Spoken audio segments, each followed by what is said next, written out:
You're on mute. You're on mute. That would have been good, but you're on mute. the video played on Now a little bit, which kind of spoiled. But anyway, never mind. Here we are. How's the connection? It seems choppy. It's okay. It looks your connection looks fine. Is it on your side or mine? Because I don't know, man. I mean, it might be. Theoretically, it shouldn't be on mine, but you never know. Maybe take the resolution down to 480. No, mine's down, man.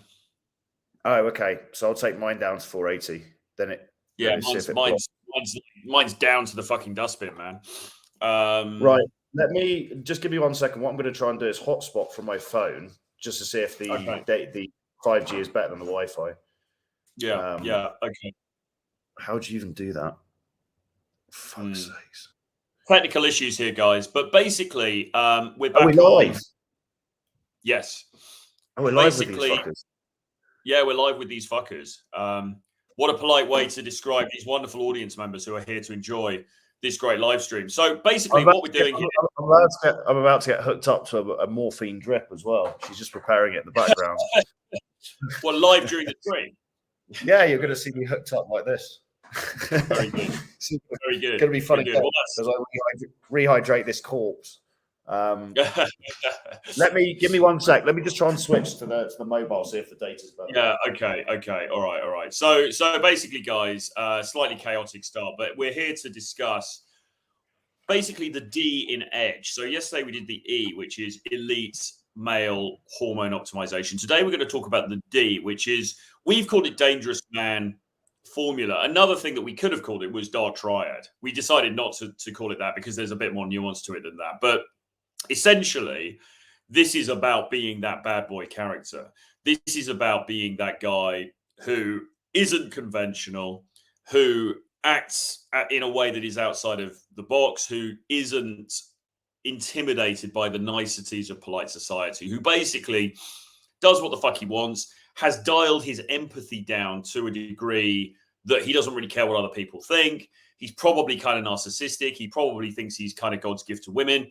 And yeah, man, he does very well. Thank you very much, both in terms of dating and in terms of the rest of his life, really, because people with dark triad characteristics are known to be more successful both in the boardroom as well as in the bedroom. Okay, so this is super, super powerful stuff. We talked about it before. And actually, when we started The Edge, the main focus of the program really was on this element, right? It was on the dark triad stuff. The whole point of The Edge initially was have edge, right? And the way we were interpreting that at that point was become the bad boy, right? Become the jerk. It was basically a bad boy jerk kind of course. We've now expanded it out so that it incorporates all of these other elements, namely the hormonal stuff, the sexual freedom stuff, as well as the the social freedom stuff as well. Okay, so now we've got all these the coalescence of these four elements. But the dangerous man bit, the bad boy bit, the dark triad bit, super, super, super. Jesus Christ, super, super, super. I'm about to get hooked up to my drip, my infusion. It's not heroin, unfortunately. It's rehydration infusion. So if you've been on the okay. I'll show the tapes. It's quite interesting. Hold on. Super. Jesus Christ. This is fascinating stuff. Where the fuck are you? You in some hospital or something? No, Bogota. They come to your house and you've got a choice of infusions and you feel fucking amazing afterwards because it blasts it goes straight into your bloodstream. So you get this huge hit and things. It's great. I'm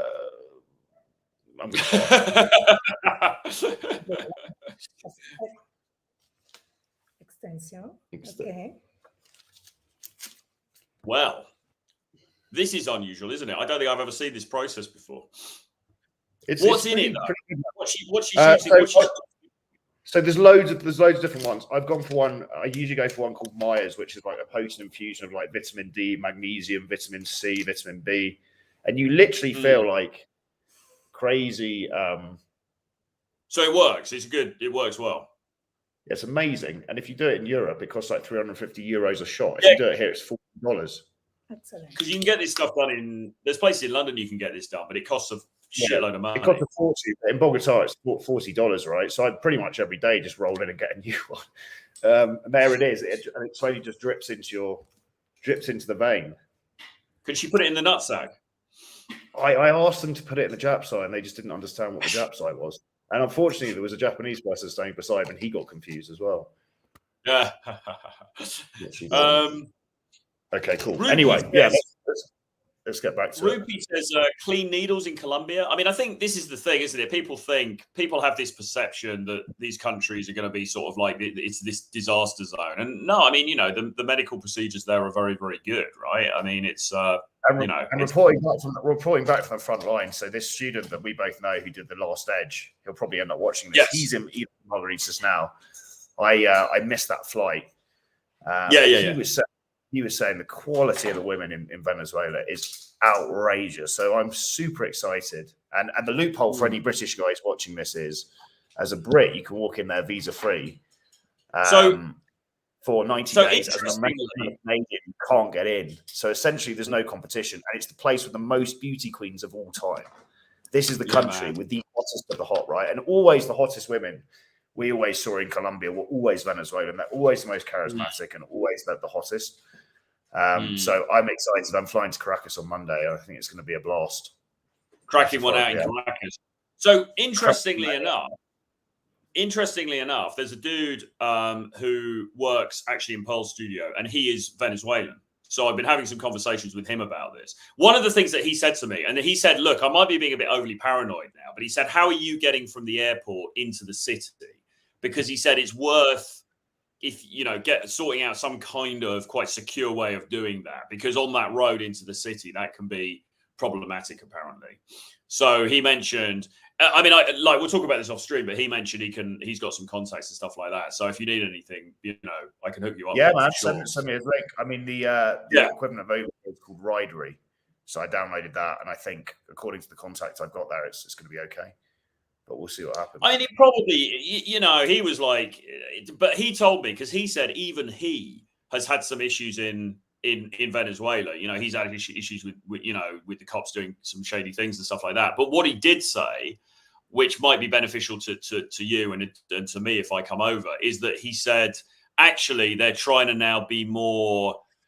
They're kind of making a big effort with tourists. You know, they're making it more pleasant and safe for tourists because obviously they want to encourage people to come there. So ironically, it might actually be more dangerous if you're a local than if you're a gringo. But at the same time, obviously proceed with caution, right? So, but I'll put you in touch with him because he obviously, you know, he's lived in Europe for a long time, but he obviously knows the vibe over there, what's going down. So, you know. No, it sounds good. So for guys wondering what the hell's going on, I'm just getting a vitamin IV infusion. They're very good if you've been partying, or if you just want a general health top up. And in Colombia, they do them for about $40.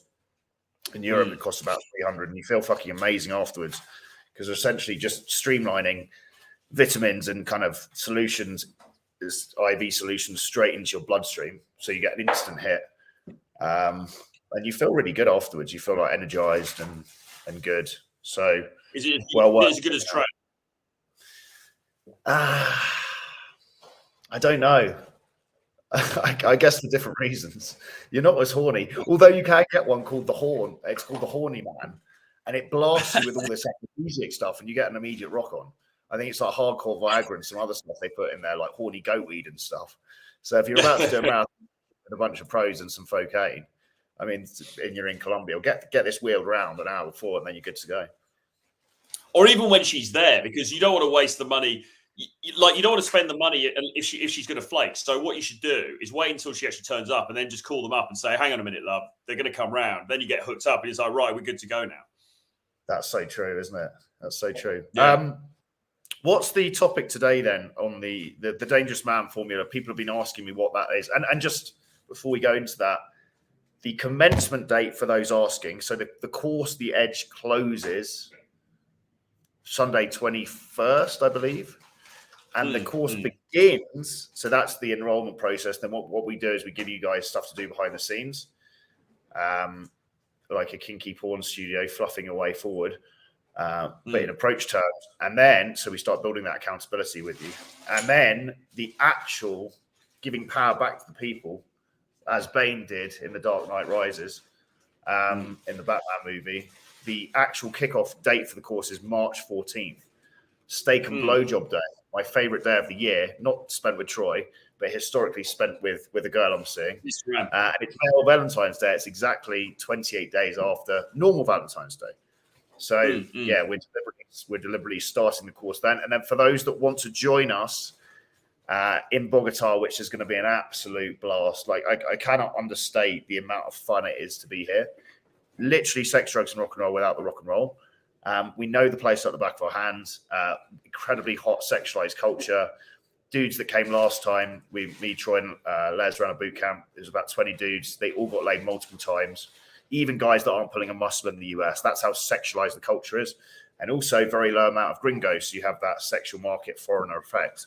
So 4th to 7th of April, it's a really good time to do it because it's about a month into the course. So you'll have built some momentum from the end. You come and blast the boot camp with us in Bogota. And then you know, if you need to go back to wherever you live, do that, or you continue traveling. But either which way, the Edge course then continues for 6 weeks. So we've injected a massive amount of momentum getting you approaching in person. Some cool guys, you have a blast. It's like the ultimate lads holiday, really, but everyone's trying to get laid. No one's sitting there drinking their beers, not approaching, you know, all pretending when that absolute stunner walks past, all the blokes like head down. Oh no, I wouldn't touch you with a bar. It's like a fucking 11. None of that bullshit. Everyone's there, all good guys. Guys that tend to watch our content. Me and Troy and Les, we try and put out a normalized message here, right? We're not basement dwelling geeks, although we do appear a lot on the streams in basements. But we're not your standard PUA lair people. We're all about the holistic self-development, which is encompassed in the Edge. It's about not faking the high value man thing like the mystery method days, faking alpha. It's about becoming the fucking alpha. It's about becoming the hero of your own journey. The one you are 1 in 400 trillion, right? Why are people sitting online wanking to fucking male porn stars, right? You know you've watched too much porn. I think they're wanking. I think they're wanking to you. This dude here, how old are you, Tusk? Because you look like a marble fitness god. 37. And I'm like the Benjamin Button. The more drugs and the more sex I have, the younger I seem to get. I'm getting more baby faces as we speak. Look, this IV infusion. This IV infusion is pumping into my veins, youthifying me. The Benjamin butthole of the manosphere. It is very good, though, that we have some LGBT viewers joining us. So thank you, Mr. The O1T. It's very nice. It's very good for you to join us because we're inclusive here. LGBT, trans, it's absolutely fine. So thank you for joining us on the stream and expressing your admiration for Tusk. And Sideshow Bob says, I'm edging to Tusk all right. So quite a lot of male love coming at you from the chat. Good. So dangerous Matt. Sorry, just to finish off. So April 4th to the 7th. For those that haven't bought the Edge yet, £579. It's fuck all. 10-week online course. Myself, Troy, and Les putting you through your paces. Actionable content from the world's leading experts giving talks. Bonaparte, the sex god coach, to help you cure your sexual shame. Dave Lee, the masterful elite male hormone expert. Not Dave Lee Travis. Do you remember Dave Lee Travis, or are you too young for that? He was a Radio 1 DJ. They used to call him the hairy cornflake. Didn't he get Operation U-Treat? Was that the same bloke?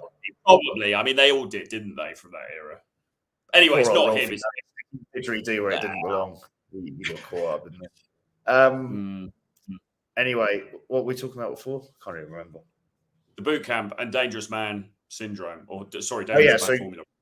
So 579 just for the course, and then if you want to upgrade to the boot camp, it's 3797 for the Edge plus the boot camp, which is a massive deal because usually the boot camp itself will cost £4279. So £3797. The Edge boot camp, anything goes, day game, night game, grey area app game. You're going to be with a group of really cool guys. There's going to be 5 coaches, going to be 10 students. We've got 5 spaces sold already, 5 remaining. Yeah. It's going to be a fucking blast. Bogota is the place to come as a foreign dude and tear it up. It's just off the fucking hook, man. I mean, every time I go there, I mean, like I was saying to you, like last time we were there, we taught the Edge boot camp there. And I said to you, like, I've hit another personal best here in terms of the quality of the the women that I was dealing with there. I mean, it's just through the fucking roof. And I'm 97, right? And even I'm getting action with these birds in their 20s and young 20s, and it really is just a fantastic fucking place. I mean, to be honest, if you miss this, you're a bloody idiot, to be honest, because this is just, it's at a reduced cost anyway. You also get the online program, 10 weeks of us basically being your personal wingmen in your pocket, because we're gonna have a private WhatsApp group with you. You can ask us questions, etc., and you get the online course, and you get all the webinars with all these experts that we've got from all these different areas of life, and you get to come to one of the greatest cities on the fucking planet for beautiful women, and for debauchery and basically getting laid. It's just it's an absolute no-brainer. I think you should probably sell your granny if you have to come on this course, because I mean, it really will just take you into the next dimension as far as this dating stuff is concerned. 100%. And you'll get a chance to meet Bonaparte as well, for those of you, because he's works with all the guys for free as part of the Edge to help cure the sexual shame. We all carry it to some degree. It could have been Mr. Jenkins fingering your butthole behind the bike shed at age 7 and a private school, boarding school, or it could have been. Yeah, I enjoyed it as well. Or it could have been not texting you back, and that's your first, the Rod Stewart, the first cut is the deepest. It could be anything, right? But we all carry sexual shame to some degree, and it's about Bonaparte's great because he operates from the level of your birthright as a man should be to have great sex. And a good way to test if you carry sexual shame is just, can you create any sexual tension with any woman? If you struggle to do that, you struggle to see yourself as a sexual being or her as a sexual being, we need to re-sexualize men. And that's an integral part of the course. That's one of the pillars. Bonaparte is going to be in Bogota doing what he did last time, which is give a live seminar where he's in a room with a smoking hot Colombian girl demonstrating all the techniques, right? How to make a squirt, all this stuff, multiple orgasms. The guys loved it. It was literally a blow-by-blow demo. It was brilliant because he looks like a sleazy fucking bastard. And he was there with his clothes on. What do you mean like? She was butt naked. She was general butt naked, obviously, having the time of her life. You saw it on the footage because we filmed it all. So she's grinning away, having multiple orgasms. And Bonaparte's, for Bonaparte's business as usual. He's like there, in like jeans, hoodie, fully clothed, not getting aroused at all. Having a go at the guys for getting aroused because there were four students in the room watching, kind of with clipboards, kind of taking notes, but at the same time, kind of getting horny because it's kind of like live porn, right? But again, we're repeating that in Bogota, so that's going to be a fucking blast. Yeah.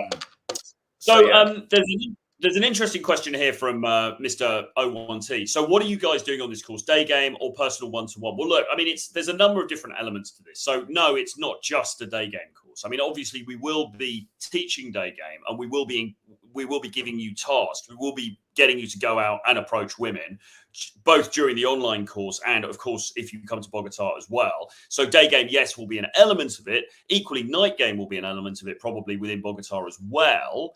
But get away from thinking about, okay, what is this, a day game thing or a night? It's not about the genre of game. It's about stepping up and self-actualizing as a man. It's becoming a fucking top elite 1% man, okay, basically. And that means sorting out your hormones, getting your fucking hormones in check, getting your fitness in check, okay? Probably engaging in some sort of combat sport, because this is all about like raising your testosterone, getting you to that fucking hunger, that energy. Like Wes Watson says, get fucking angry. Get angry about where you are in your life, all right? If you're sitting there in Southampton and you're not pulling a muscle, then don't just sit there and go, oh, it's a bit of a shame. You'd be like, no, fuck this. I'm not going to accept that, right? So it's getting all of those things in check. Then it's getting your social freedom sorted out so that whether it's day game or it's night game or it's wherever the fuck it is, it doesn't really matter. You could go and approach women and make something happen. Then it's getting the sexual side sorted out, sexual shame, eliminating that, getting sexual confidence up, which is the Bonaparte thing.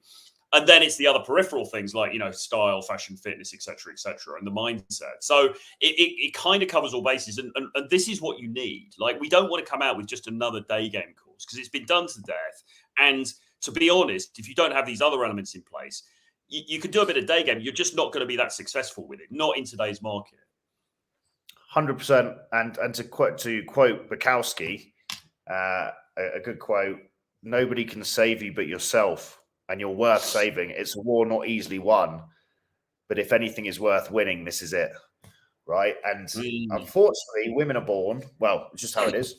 Women are born, men are made, right? You have to, we're so lucky as men because we are, apart from, well, even height you can change, right?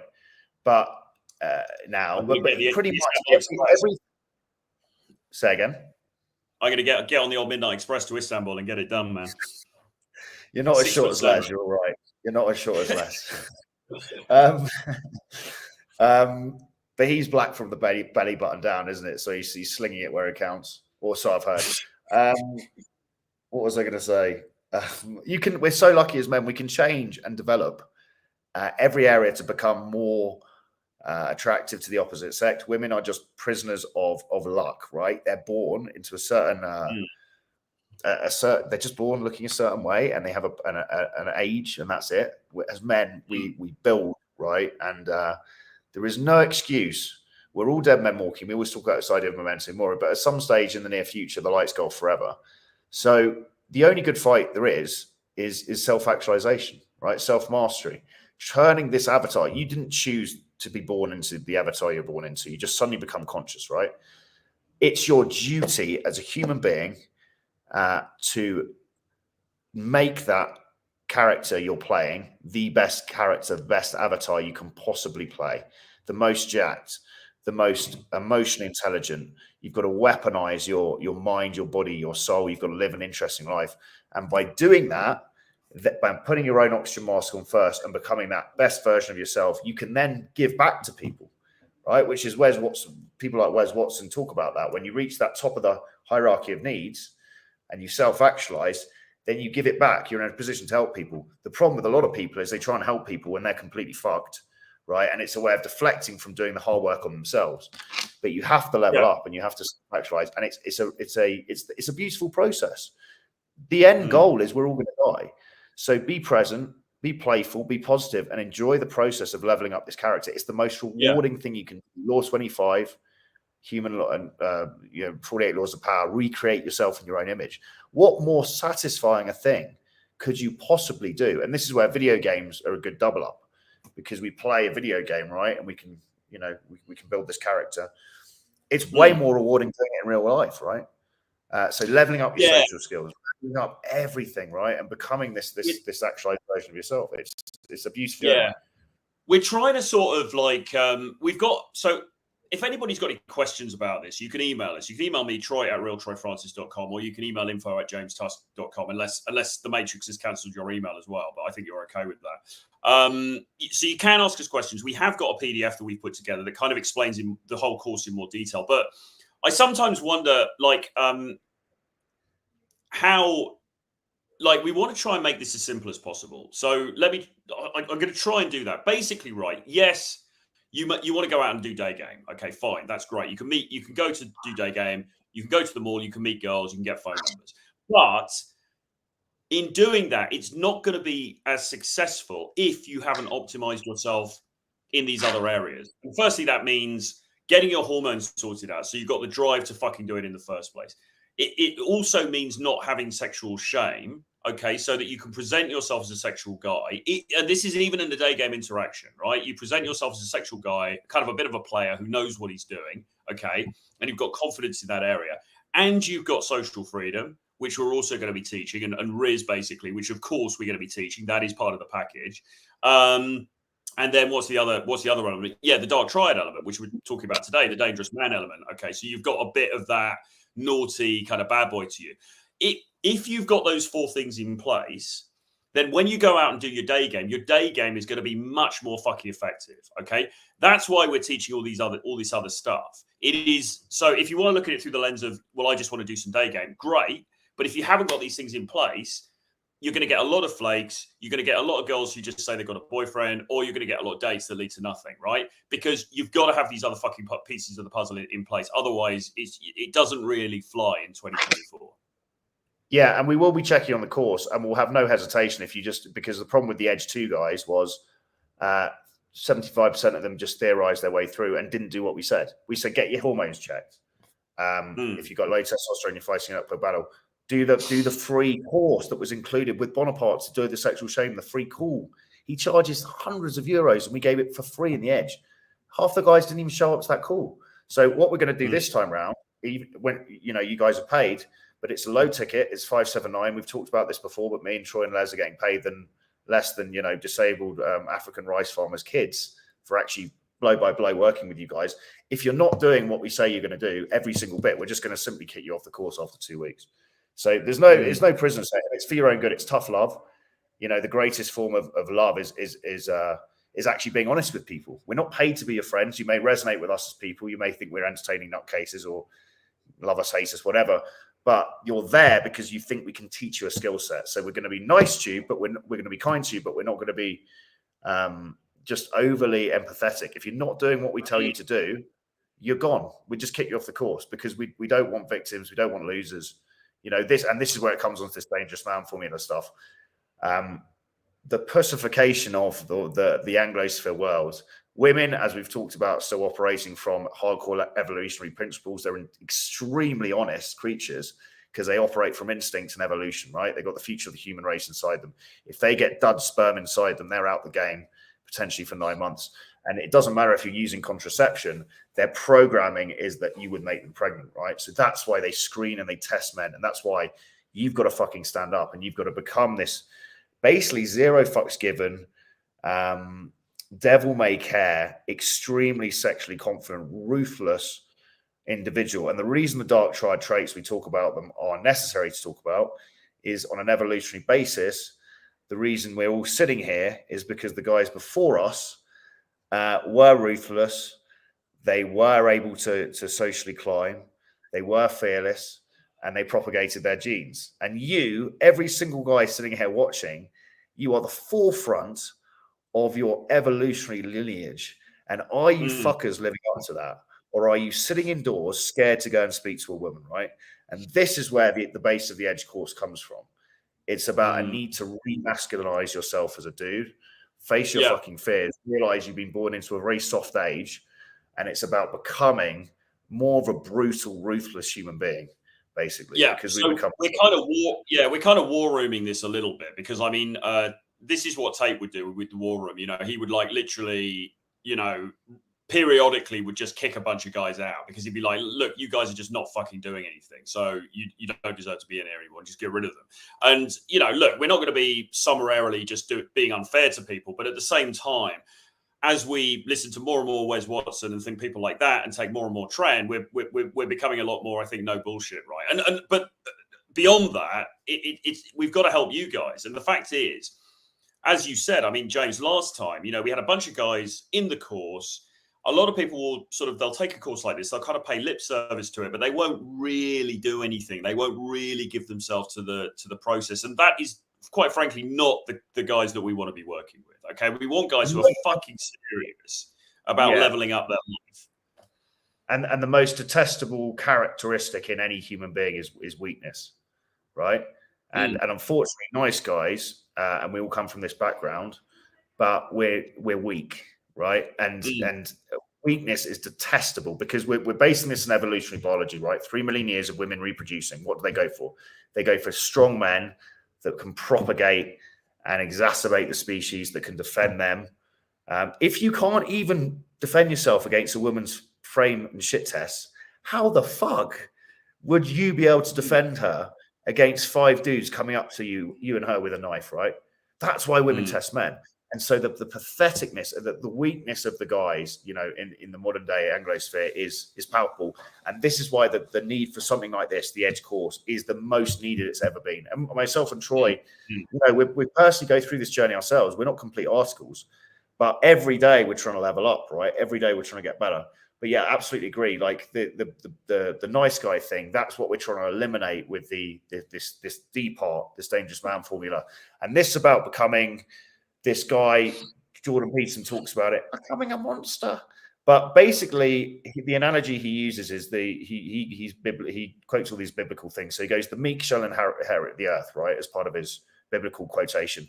But he said the meek, which we would understand to be weak, has been mistranslated. And the meek actually means, people that are potentially dangerous, that can handle themselves, but they choose to sheath that proverbial sword. So what we're talking about here is becoming a guy who has the potential for chaos.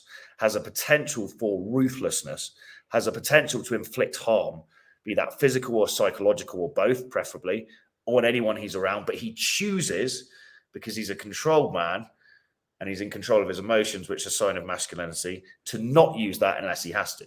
So he treats women as, sees himself above women, treats them like children, doesn't really take them seriously, and use mastery, is decent to pick human beings. But if he needs to step up suddenly, he can step up, right? And the problem is, most men, they can't do that, right? And Peter, again, uses this analogy of a rabbit. A rabbit isn't virtuous.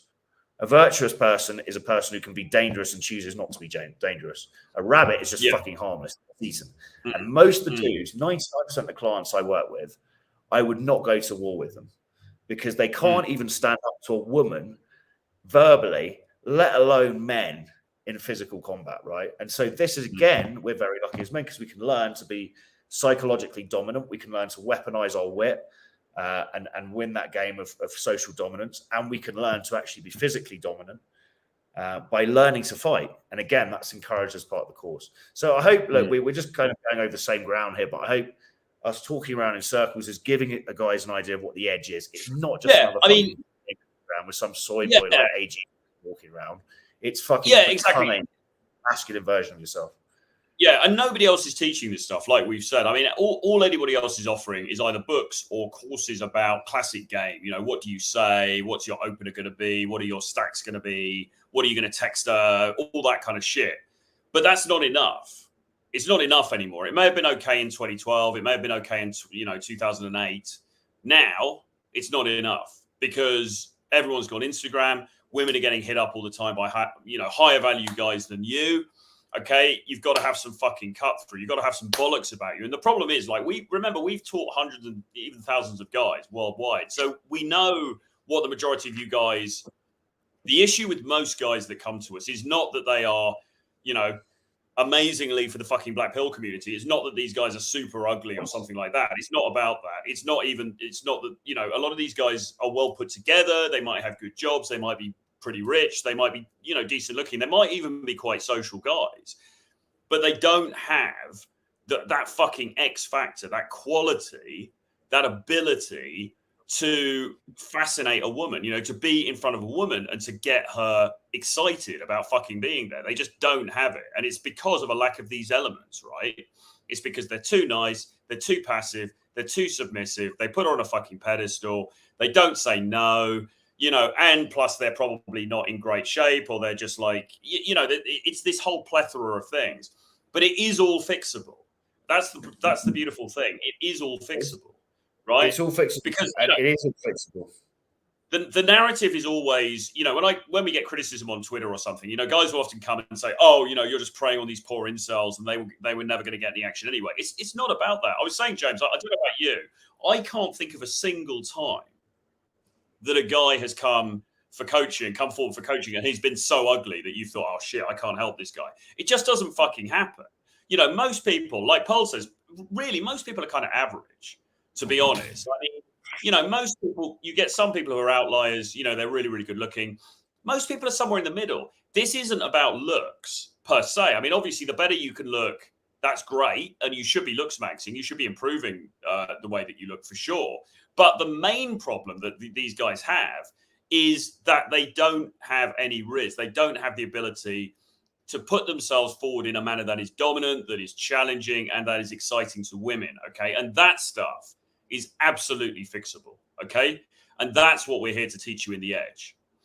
Yeah, and to add to that, so just a practical example of that, someone who personifies that would be Daniel Craig's James Bond, or Cillian Murphy from Peaky Blinders, someone with a bit of edge, right? Very, very playful, very sexual, very in control of their emotions. We'd call it unfuckwithable, emotionally very stoic, but can be ruthless, can be dangerous, right? Has edge, literally has edge. Yes. She's just plastering. She's just unzipping my trousers, taking my morphine. Yeah. Young Villain says, what's your response to people saying the Matrix attack was intentionally done to promote the product? I'd say they're fucking cunts. What is he accusing us of fakery? I mean, yeah. No, he's saying, what's your response to people saying that the Matrix attack was sort of created to promote the product? I mean, look, there are a couple of very edgy videos on YouTube, right? Which got YouTube Wokosphere Central got us cancelled. There's nothing else to it. But luckily, yeah. Well, it's like you said yesterday. I mean, anybody who thinks that is a fucking idiot, because the reality is you've got a channel of like whatever you had, like 36,000, 37,000 people. And then you say we're going to nuke that channel to promote a course. I mean, that's 37,000 potential, up to 37,000 people who now aren't going to see the messaging about the fucking course. How's that going to help promote the product? That's the fucking worst thing you could do. It's also 10 years worth of content and literally 1,000 videos, which went up in smoke. Because we're not out organized, we didn't back anything up. So it's literally thousands of hours. Years. Got a heartbeat. Yeah. What was I going to say? I'll put my shirt back on. The reason I had my shirt off, SJ, I saw you commenting, thinking I'm not doing the tape. I'm not doing the Rich Cooper lobster in the steam room routine. I was just getting an IV. If you got a cigar, you could pull off the tape thing quite well there if you had a cigar. Possibly. One second. I'm not really into cigars though. It's one of these things I've always tried to like, and I've never really been able to. I sit there like pretending I'm liking it, and not really enjoying it. I smoked one at the weekend. I'm letting myself go a little bit. It's a slippery slope. Well, I think it's all right. Yeah. Well, you're similar mindset to me, which is addiction prone, but you're more controlled. Well, I just need to stay off the Harry Rags, basically. I mean, it's the cigarettes that are the if you're going to do if you're going to smoke anything, if you're going to pipe on anything, I'd say obviously crack cocaine, prime thing, and then after that, I'd go cigars over cigarettes any day. Or apparently, shisha as well. Vapes apparently are worse. Sorry. Yeah, I don't want to go down that route, but I mean, shisha is I think is okay. I mean, it's terrible for you, but I think it's not so bad as far as the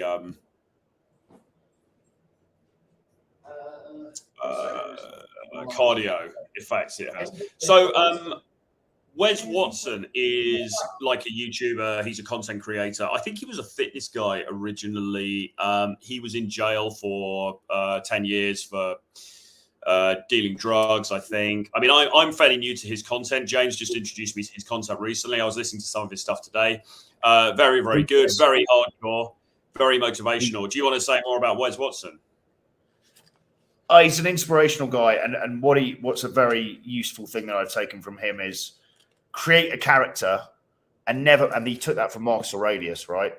Meditations. Create the character, your idealized version of your character, and never break character. Because you can willingly choose to break character. So say your character is, you're going to be the ruthless, just for example, ruthless, devil-may-care, Daniel Craig-esque guy, right? So you just simply act like that in every situation, and then you become that person. It's very simple. So his character, he talks about mapping out your idealized version of your character. So I'd imagine, I don't know what his character he mapped out for himself is, but incredibly disciplined, puts himself first, ruthless, but also loving, likes helping people, but ruthless discipline.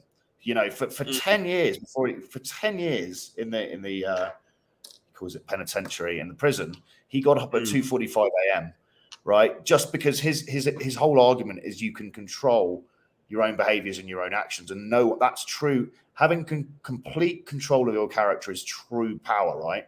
And then no one has actual power over you. It's a very clever concept, right? So you can create this guy, and you simply act in alignment with this character. Fuck your emotion. Your emotion comes and goes. To be a slave to your emotion is very feminine. So you create this ideal version of yourself. And that's what we help you do on the first week of the Edge. We get you to map out your ideal version of yourself, how you look, your attitude, the amount of money you're making. Really start helping you plan out this dream character of yourself. And then you just start simply taking the steps to get there. So again, we're helping guys on this Edge course as a holistic development technique. I know what's going to happen, which is this course is going to get really fucking good. And then inevitably everyone's going to Steve Jobs it, R&D, rip off and duplicate it. Because there's nothing like this out there. There's nothing holistically addressing the actual situation like we are. right? You've got all these soy boys charging around going, man, one of your pickup lines, fucking idiots. Yeah. You know, they can't leave the States, you know, they cringe. Yeah, they're all fucking fake. All of these dudes, without naming names, but they're all fucking fakers, man. They all just sit there living boring fucking lives, sitting in Vegas or wherever they fucking live, you know, telling these, you know, getting their clients in. Their clients are still the same fucking fools that they were before, right? They're still soft men. They can't stand up. They haven't weaponized their minds, their body, their souls, right? They haven't self-actualized. They've just got a few extra pickup lines, and then they go back and continue to get blown out in whichever shitty US town they live in. But with us, what we're trying to do is put an end to that. And, you know, love it or hate it, but as Mussolini says, it's better to live one day as a lion than 1,000 days as sheep. So fucking, if you're not self-actualizing, if you're not getting after it as a man, if you're not living that, building yourself towards that hero version of yourself, you are fucking wasting your one fucking opportunity on planet Earth. You're 1 in 400 trillion chance, right? So wake up and smell the fucking roses. Yeah, I mean, if you want to meet attractive women and you want to have sex with them, or you want to get into relationships with them, or find your ideal girlfriend, or date them, or whatever, right?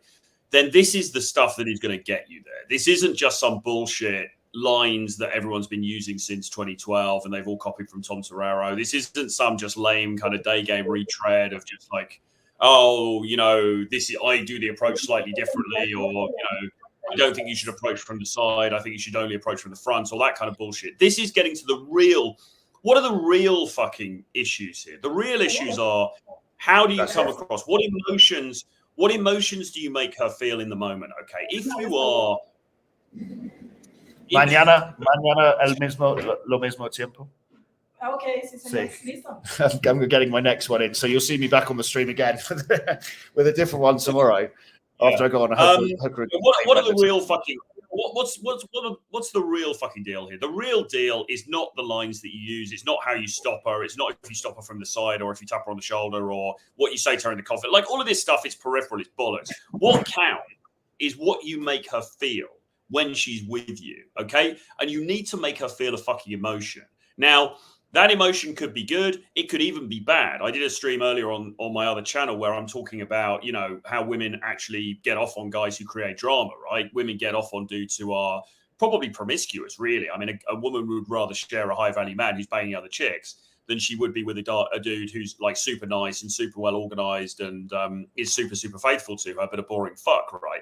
So you've got to be somebody who lives his own life, fucking owns it, is masculine as fuck in whatever way that comes across. It doesn't mean you have never to breaks character. I think the simple way of summing this up is create that dream avatar character of yourself and never break character, because you're choosing to break character. So, but what is it? What is it that turns women on? Really, it's fucking emotion, isn't it? It's how she. Yeah, but you know what? So this is Miguel's got a good question here, which I want to answer, and this is a double-edged sword. How do you control your emotions? So what we want to do.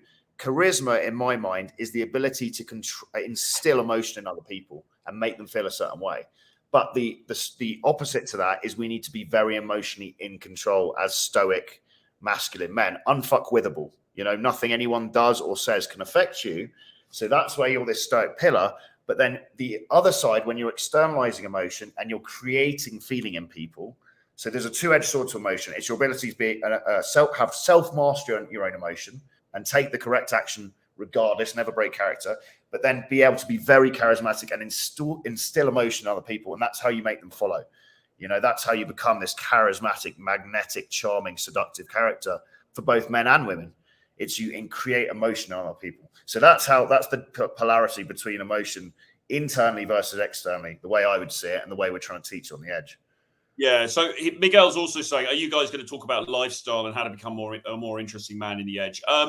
Yeah, we are. Miguel, you need to, I mean, look, not to name you as an example again, but I mean, you're a perfect example of a guy I'd love to take and film and take you from wet flannel Miguel 2.0, which you are at the moment, to alpha Jack Barbarian, you know, crazy, dangerous Miguel 3.0.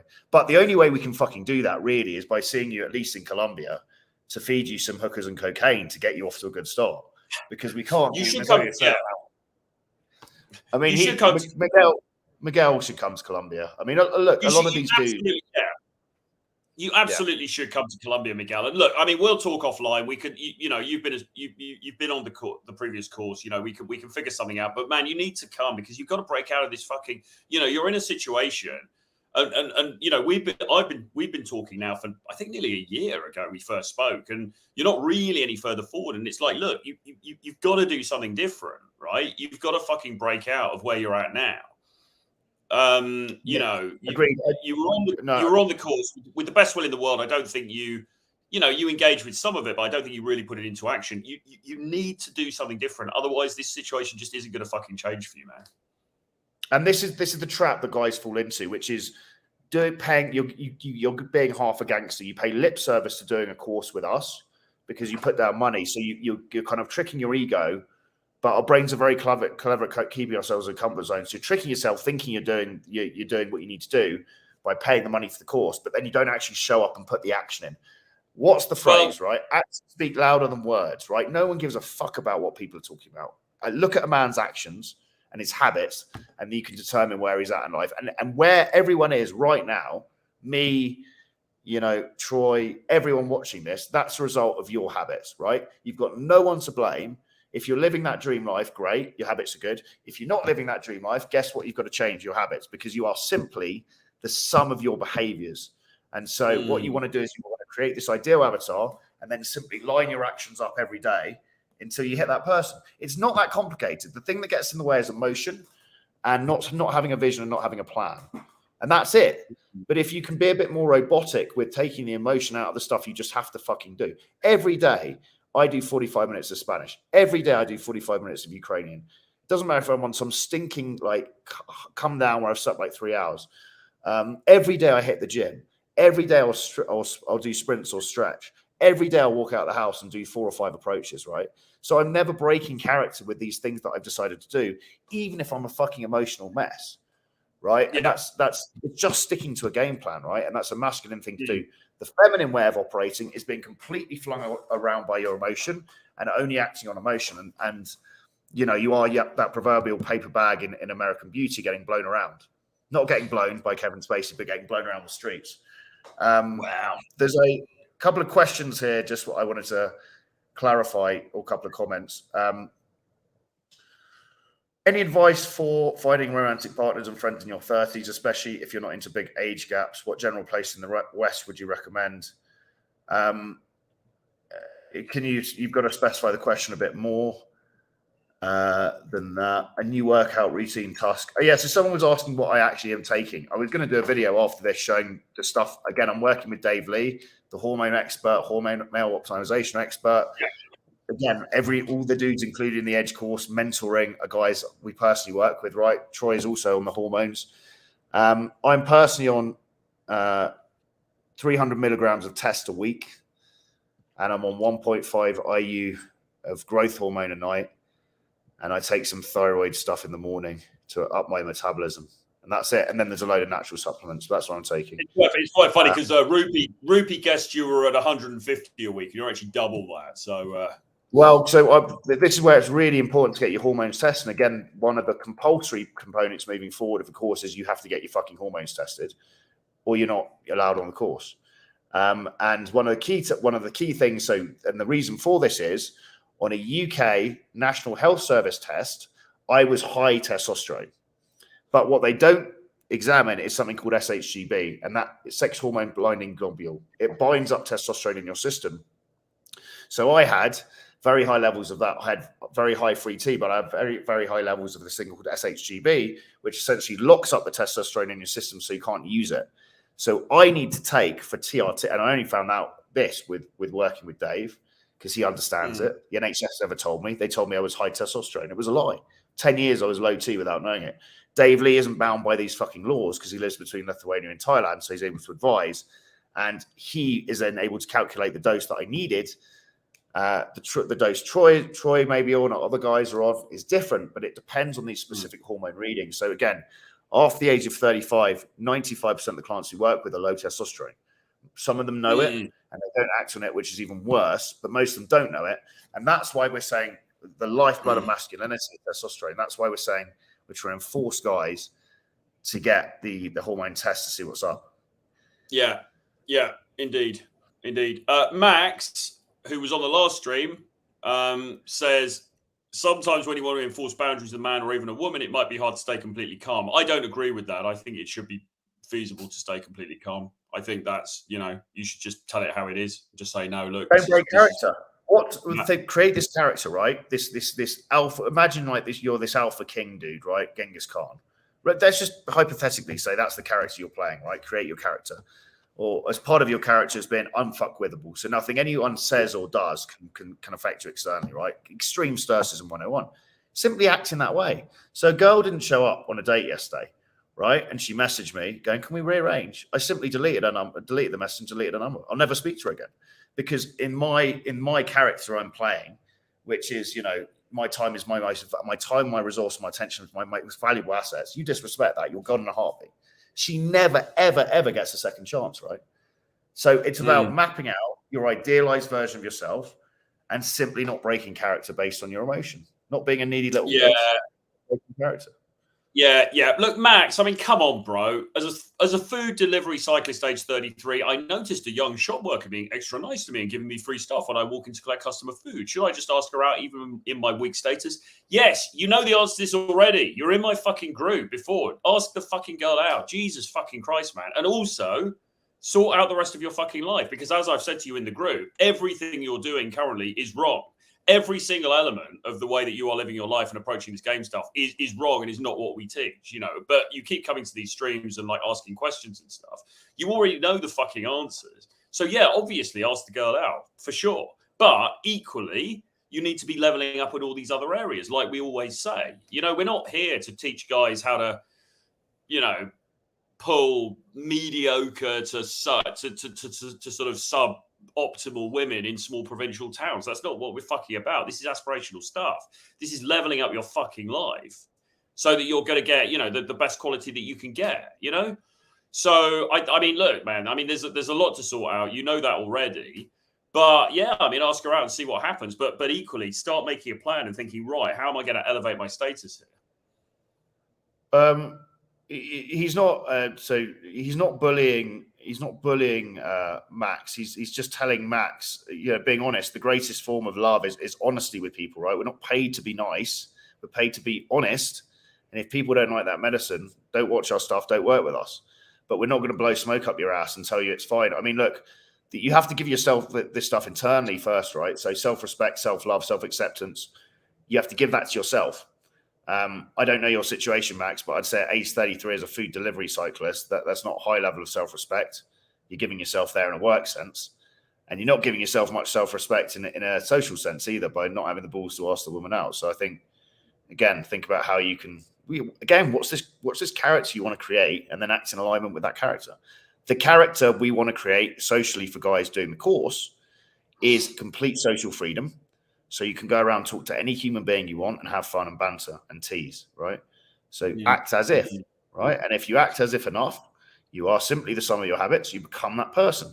It's really not actually that difficult, this stuff. It's just mapping out exactly what you want and acting as if, right? And not letting your emotions get in the way. And obviously, if you've acted the wrong way for 20, 25 years, there's going to be some internal resistance because it's going to be a new behavior or a new mindset.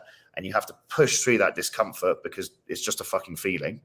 Feelings are temporary, and that's it, right? And I know I'm simplifying this to a degree, but that's it. Yeah, El Chef Guevara says it right. Grow up hair. Speak to the woman, right? I mean, fucking hell. The state of. I mean, look, we've all been through it. I was born incredibly soft. I had some trauma, upbringing, all this stuff, and I was the same. I was an absolute puss, but now you just think, fucking hell. Like, if you can't even go and speak to a woman sober, right?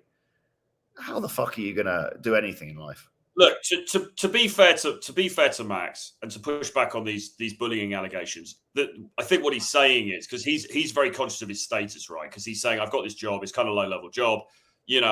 Should I still ask the girl out anyway? My view is yes, absolutely, because if she's giving you the eye or whatever, absolutely, man, take the shot. I mean, right? It's a Heart East thing, right?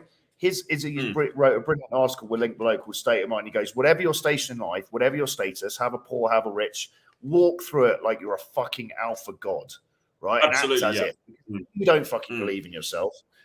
No one fucking else is, right? You can spin it, because I always think as well, thinking about potential is really important. Like, it's like, okay, listen, I know what I'm fucking capable of. I'm fucking capable, actually, of doing amazing things. I might not be there right now. You know, I'm doing this delivery job at the moment, but I know what I'm capable of, and I'm working towards that. And if you are actually working towards it, that's even better, because that's what you actually should be doing. You should be, but going in there to the girl, conscious of your potential. You know, your potential is in your head. Look, I'm doing this delivery job at the moment. Who gives a fuck, right? You know, I'm doing this now as a fill-in. You know, I'm going to do fucking amazing things in the future. And you can even spin it like that to her if you want. You could, you know, it would help if you were actually doing something. But if you said, yeah, I'm building this business, man, it's going to be fucking awesome. I'm so passionate about this. I'm doing this thing at the moment. I do a little bit of this delivery stuff at the moment just to fill in, but I'm so obsessed with this project that I'm doing. It's going to be fucking great. It's going to change the world. Then you can spin that. You know, that's doable, I think. I mean, I've always walked around. Well, since I learned about this stuff, I've always walked around kind of as if I'm God's gift. When objectively, you know, in many areas, like all of us, I you know, there's a lot of work to be done. But you know, people tend to buy into what you project. And I discovered this back in the old Manchester days. You know, I'd walk around the club like I was fucking God's gift. And I would actually get girls coming, you know, approaching to me, or certainly attracted to me because of that. Now, in reality, you know, I wasn't in great shape. I didn't have any money. I didn't have a fucking good job or even a job at all. And I was a drunken waster, but I still got girls. So it is doable, but you also do need to be doing the work in the background. You need to be Richard Coopering it in the background, and you need to be Zerkering it in public. Yeah, and just saying, just following on from what little Nicky said, nothing's losing, everything's gained. That's exactly it. You know, the Steve Jobs quote, your time is limited, so don't waste it by living someone else's life. Don't be trapped by dogma, which is living with the results of other people's thinking. Don't let the noise of others' opinions drown out your own inner voice. And most importantly, have the courage to follow your heart and your intuition. They somehow already know what you truly want to become. Everything else is secondary. Your only purpose on planet Earth as a man is self-mastery, right? Self-actualized self-mastery. That's it. Become the best version of yourself. That is the only good fight there is to fight. I hope if you're doing the course, Max, well, if you are doing this course, then obviously we're going to have a conversation about what the fuck you should be doing with your time, because, you know, as a 33-year-old guy, no disrespect, but I'm sure you're capable of greater things than being a food delivery driver for Deliveroo or whoever the fuck it is. Maybe you're not. Yeah, I mean, but you should come into the course. You should come into the course. All of these fuckers on the stream, and I'm not trying to call you fuckers on purpose, but all of you people watching this stream, instead of theoretical mind wanking this stuff, sign up. It's £579, and it's actionable 10 weeks, and it will transform your life. If you can't afford £579, stop watching this shit, stop watching our content, and go and work on your finances, because that's a worrying state of affairs you're in. And if you can afford £579 and you're watching this stream, you obviously like hearing our bollocks ramblings. So sign up to the fucking course and stop me from being homeless on the streets of Caracas, because I need the money. Rupee says, they say young men are judged on both on what they have and their potential, where for older men it's more what they have as their potential clearly hasn't come to fruition. I mean, there is some truth in that. There is some truth in that, definitely. Having said that, at any age, like I'll be honest. I mean, I pissed away a lot of my life on just hedonistic behavior. When a lot of people would say, James, why the hell aren't you XYZ here? And yeah. If I'm being honest, it's because I've been a slave to just absolute hedonism for decades of my life. But that being said, at any stage in your life as a man, you can make a decision. Right, who do I now want to become? And you simply start. I think as well, like just playing devil's advocate for being a bit of a bum, because we're but I agree with you to an extent, but you can still, because look, life is not always linear, right? I know people who have been millionaires and then they've lost all their money and then they built it back up again and then they've lost it again. Like shit happens in people's lives, right? Even if you are successful, suddenly the economy goes to shit, or your industry, some weird regulations come in and you're fucked, and you lose all the money. It doesn't mean that you immediately become a different person. You're still that same dude. And no, it's a test of your character. Again, it's absolutely a test of your character. The character you want to create as a man is a Viktor Frankl. You can control your attitude and the circumstance, right? Unfuckwithable. So when I got cancelled, Les I keep banging on about this, but Les couldn't believe how calm I was on the phone to him. And a couple of the other guys, Fluid Social, rang me up, and he just went, "What?" They had more emotion than me, and it's not because I just didn't give a fuck, but it was just like, look, it's done. Move on. Where can I channel that emotion? Right? I can control. Am I going to let that rock me? Someone else's behavior? No, fuck no. So what can I do about the situation? How can I find a solution? And they both couldn't believe it. They were both like, "Why are you not more hyped up?" And I was, because life is just a test, right? And everything, whatever doesn't kill you, the old Nietzsche, whatever doesn't kill you makes you stronger. Just so we don't get cancelled again, this isn't cocaine. This is sniffing tobacco. Thank God. Yeah. Well, yeah. Someone cheekily saw. You're gonna get my jaw taken down now. The Black Angel of the fucking, the Grim Reaper coming through and destroying all these channels. Rupee says, I got that from David Buss, who's touted as the top reproductive. Yeah, we know who David Buss is. I mean, yeah, fine. I mean, yes, of course. If you are, I mean, I know people actually who are similar, who are kind of brokies, who are sitting around doing fuck all. They're actually claiming sick pay. I mean, yeah, those guys are not going to be a particularly attractive proposition to women. I get that. But if you've got shit going on, and you are clearly somebody who's very driven and you're working on yourself and you're doing shit, even if you're fucking broke because some business deal went south or whatever, you're still going to get laid. Even in your 40s, even in your 50s, right? A lot of this is down to, as well, again, it's about emotion. It's about the kind of guy you are, how you fucking come across. People think in this very black and white way. They think, oh, there's going to be this old guy who's like, kind of growing with a paunch and he's got no money and that's going to be unattractive. Well, yes, obviously, but you don't have to be that character. You can be a guy who, as I say, there might be different reasons why you're broke at the moment. It doesn't mean you're always going to be fucking broke. I mean, most people, like the Tates, would talk about this. They would say, if you took away all my money and dropped me in a city in the middle of nowhere that I didn't know anybody, I would be a millionaire again within 6 months or whatever it was, or maybe even sooner, right? And it's that resilience. That's it's building. The most important thing to build is the character. Decide the character you want to be and be that character. And it's the same. I mean, to a lesser degree. It's way different, obviously, but yeah, that's why as soon as that channel got cancelled, I didn't give a monkeys. I was slightly concerned. I was like, okay, am I going to run out of money in the next 3 days? No, but I know I've got a skill set where I can influence and persuade people because I've done years of sales, and I know I've got certain skill sets that people don't have that are in demand. So I know I'm resilient enough to know that I can always make more money, right? So I couldn't give a shit. And this is where yeah, I mean, you are absolutely out of, people, many people I know, you are absolutely one of those people that I think almost whatever happens, you're going to come back out on top because you've just got that character. Do you know what I mean? And it's like, and I do know other people. I survived that session with Tim Tam. I mean, that was the most scarring session of my life, right? That lady boy. I'll tell the story quickly because it's entertaining. But I was in Thailand, met this absolute smoke show, very feminine woman.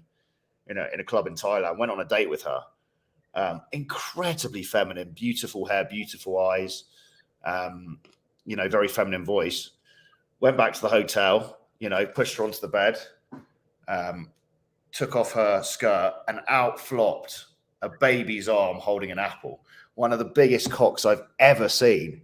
And it was so paradoxical because she was so small and feminine and pretty, but she had a massive schlong.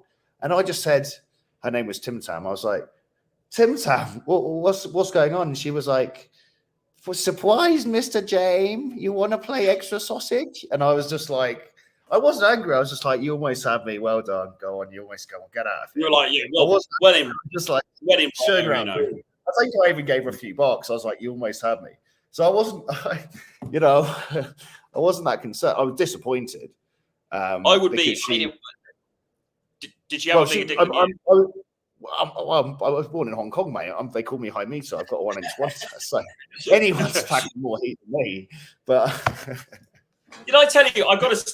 Oh no, I can't tell it. Probably tell it on the stream. I don't think. No, I can't really. I don't think I can tell it on the stream. But I've got quite a funny story. If guys want us to do just a stream of ridiculous stories from the vaults, we can absolutely do that. Just some funny tales, right? Because some of the this is why guys should charge around fearlessly and just have fun, because awkward situation plus time for the emotion to fade equals funny story. So even if something is incredibly scarring, and I've had some really harrowing stories, with the right amount of time to let the emotion fade, I then tell it, and it's funny. So every experience you ever have a scarring. Just remember, add time to it, and it becomes a very funny story to tell. So yeah, it's good to have these stories. But if guys want, we can do a 2-hour special on just terrible stories from the crypt. Terrible. Everyone loves failure stories. I've had so many failure stories on dates and all sorts of nonsense going on, and it's just been a crazy. I think one of the key things that has made me more resilient has just been traveling the world for 7 years by myself and putting myself into strange situations, and it's made me resilient. And I'd say resilience. Ralph Waldo Emerson, great little story he wrote, or however you call it. One of his best works is Self-reliance. One of the key traits I think you can develop as a man, and it plays into the dangerous man formula, is self-reliance. So like you said with the Tates, they've developed a certain mental fortitude and resilience where it doesn't matter what happens to them externally, they can be dropped off somewhere and they can front up and get on with it. And I think that's an incredibly powerful mindset to have. Yeah.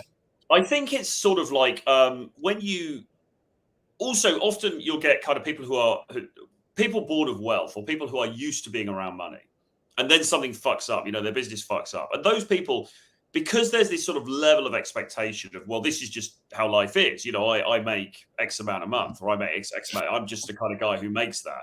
There's just this level of expectation that almost in a sort of The Secret-esque way, the universe kind of bends to that will. Do you know what I'm saying? Like they're just so confident that is their reality. And that's what's the thing. If you can create this character and you never break character, and he took this from Marcus Aurelius, right? He hasn't invented it. He's just taken it from the OGs and reproducing it. But he was the greatest general of all time, right? This is his personal thought process. Create the character you want, never break character. Never willingly break character, right? So this is from one of the OGs. Marcus Aurelius was one of the original, alongside Genghis Khan and Alexander the Great, they are the real top Gs in terms of those three are the real fucking kings of the kingdom in terms of fucking ruling with extreme power, but also not being tyrannical like your Chairman Mao's, your Hitlers, your Stalins, and actually ruling with dignity and respect. Didn't Alexander the Great like a little bit of he liked a bit of Tim Tam action though, didn't he? I think.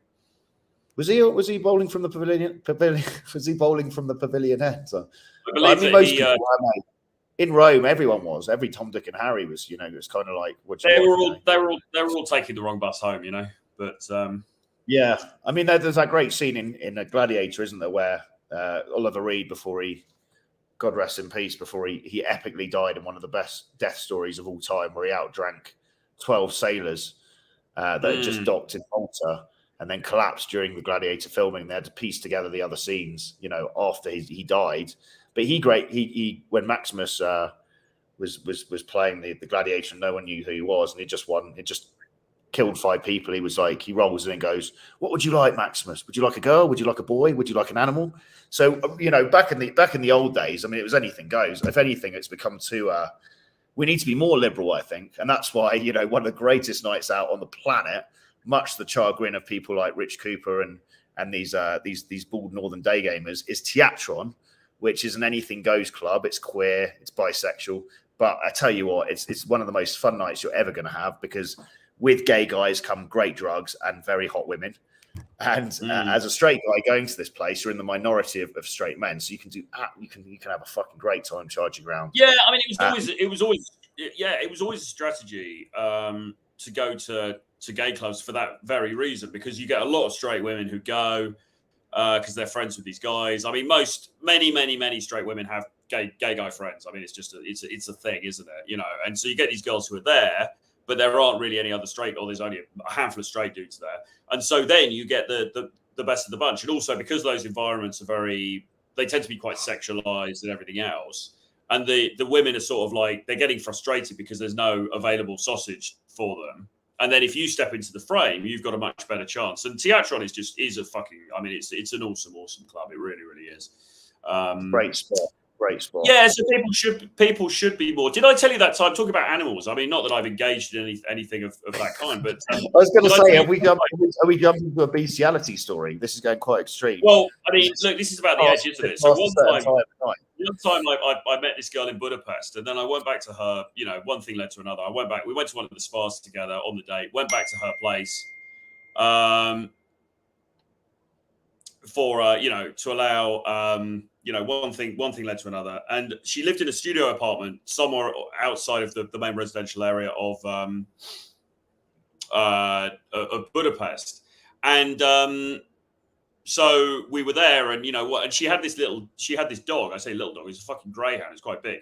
And so we, you know, one thing leads to another. We get disrobed, we start making sweet love, and as we're doing this, the dog's going mental, and then the dog jumps on my back. So I'm on top of her, like, you know, doing the action, and then the dog's on my back like this, and like barking and everything like that. And I was like, this is the kind of the weirdest kind of quasi threesome I think I've ever been involved with. That's so bizarre, isn't it? I love that story. Because the dog, and I was trying to push the dog. I kept trying to push the dog off, and then it kept jumping back, jumping back on, and everything. It was really bizarre. Was it what type of dog was it? A big one or a small one? No, it was like a greyhound. I mean, it was quite big. Oh fuck, it was quite big. You know, well, you know, quite skinny, but you know, they're quite long and quite sort of. And he was just obviously, I guess he was trying to protect his mistress or whatever. I don't know, but it was very odd. I had something similar where I was getting with someone and I kind of looked up from the bed. I was on the bed but facing not towards the wall, and there was this just cat in like a cat basket, and we had this kind of weird stare off, and neither of us broke eye contact. So I was porking this girl, and I had eye contact with this cat in a basket about 2 meters away, and it went on for about 3 minutes. Just neither the cat or me broke eye contact. It was really odd. And it almost morphed into that I was having sex with a cat. Bizarre. Anyway, enough. People are definitely going to clip this shit. Now I've been cancelled, thank God, because I can actually start telling these stories instead of on my channel. You're talking. Thank God I'm cancelled. Now I can get Troy cancelled as well by talking about all this nonsense on the Yeah, well, you know, it's good to go down with the ship, mate. A captain must go down with the ship and all that nonsense. So I don't know how that plays into it. Anyway, if guys are still on the stream and they haven't signed up to the Edge, what the hell are you doing? Is there a link you can post, Troy, into the chat, maybe? Yeah. Right, let's do it now. Guys, honestly, like, it's the best 579 you'll ever spend. It keeps me off the streets of Caracas, begging and busking. What else is there to say? It will transform me into the man there is, and there's nothing remotely out there like it. And it's not. I'm not blowing smoke up, you know, our own asses when I say that. There's nothing that's addressing this holistically to build you as men. And we're going to tell you how it is as well. We're not going to sugarcoat it. So if you're not signed up to the Edge 3, go and sign up. It closes forever on Sunday, the 21st, this Sunday, in 3 days. So you can't sign up after that. And it starts on Male Valentine's Day, March the 14th. Steak. Mate. Check this out. There's a gay nightclub in Southampton called The Edge. Well, that kind of ruins the branding, doesn't it, somewhat? Or does it? No. Will we go? We'll have the launch party there next time. Yeah, that'd be great. Can you imagine?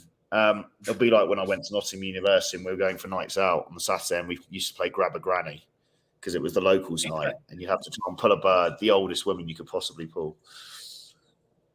No wonder why you guys got cancelled. I mean, I wouldn't say there's anything particularly outrageous but is being said, is it? You know? No, I don't think so. No, we haven't said. No, we just said a couple of things about people's pets being around while you're having sex, which is not actually that abnormal. But yeah, I mean, if you want to hear the real juice, you've got to come into the Edge, because we're going to be doing these Zoom calls, these live webinars twice a week, I think, actually, during while the course is running. Okay.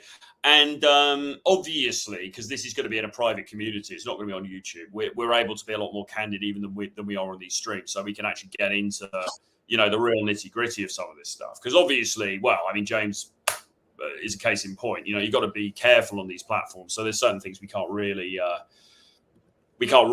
talk about here. But we will certainly be getting into the nitty gritty when we get on to teaching the actual webinars in the course. James Crawford says, is there an issue with Rich Cooper? I feel like the last few streams you've been throwing shade. No, there's no issue with Rich Cooper. Troy knows him relatively well. I did a live stream with him. I think I respect him a lot for his business advice. I think his message about chase excellence, not women, is absolutely correct, because you have to be on your mission as a man. And one of the mistakes we all make going into this world of women is we throw everything off to the side without realizing actually women are not going to make us happy, right? You need a mission. You need to be on your path. You need to figure out what's up. You need to self-actualize. So no, Rich Cooper's got a great message. We're only being playful. Yes. No issue with him. If we do have issue with people, we tend. I did mention one guy who I think is a clown, but it's just because he's slagging me off loads. I'm not going to mention his name again.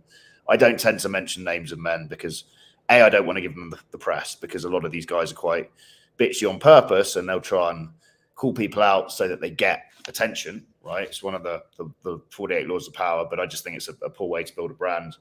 And I think, you shouldn't build a brand off someone else's name. You should create your own body of work and be respected for that. So we don't tend to talk about people that we really don't like. If we joke about people, it's done from generally speaking, it's done from a playful point of view, because we wouldn't be talking about them otherwise. But no, I think Rich Cooper's message is good. Yeah, he's a good guy. I mean, he's he's successful. You've got to admire the fact he's successful as well. I think his message is brilliant. If I'm being brutally honest, and I'm not, I'd say the same to his face. He wouldn't give a fuck anyway. But I personally wouldn't take his game advice, because he's not out there actionably approaching and getting laid like me and Troy are. So I feel we're qualified to teach cold approach because we're actually living that lifestyle. I feel he could give relationship advice, and I think he gives excellent masculine generalized advice and business advice, but I wouldn't trust his cold approach advice, for example, because he's not cold approaching. So I think with anyone, and that's not being critical of Rich, with anyone, you've got to be doing it. Otherwise, you shouldn't really be giving advice on it. That's my opinion of anything. It's like the fat PT, right? It's like who are you going to train with in the gym? Are you going to train with the Wes Watson, the shredded motherfucker who trains every day and has got or the Goggins? Or are you going to train with the porker in the corner eating the cheeseburger?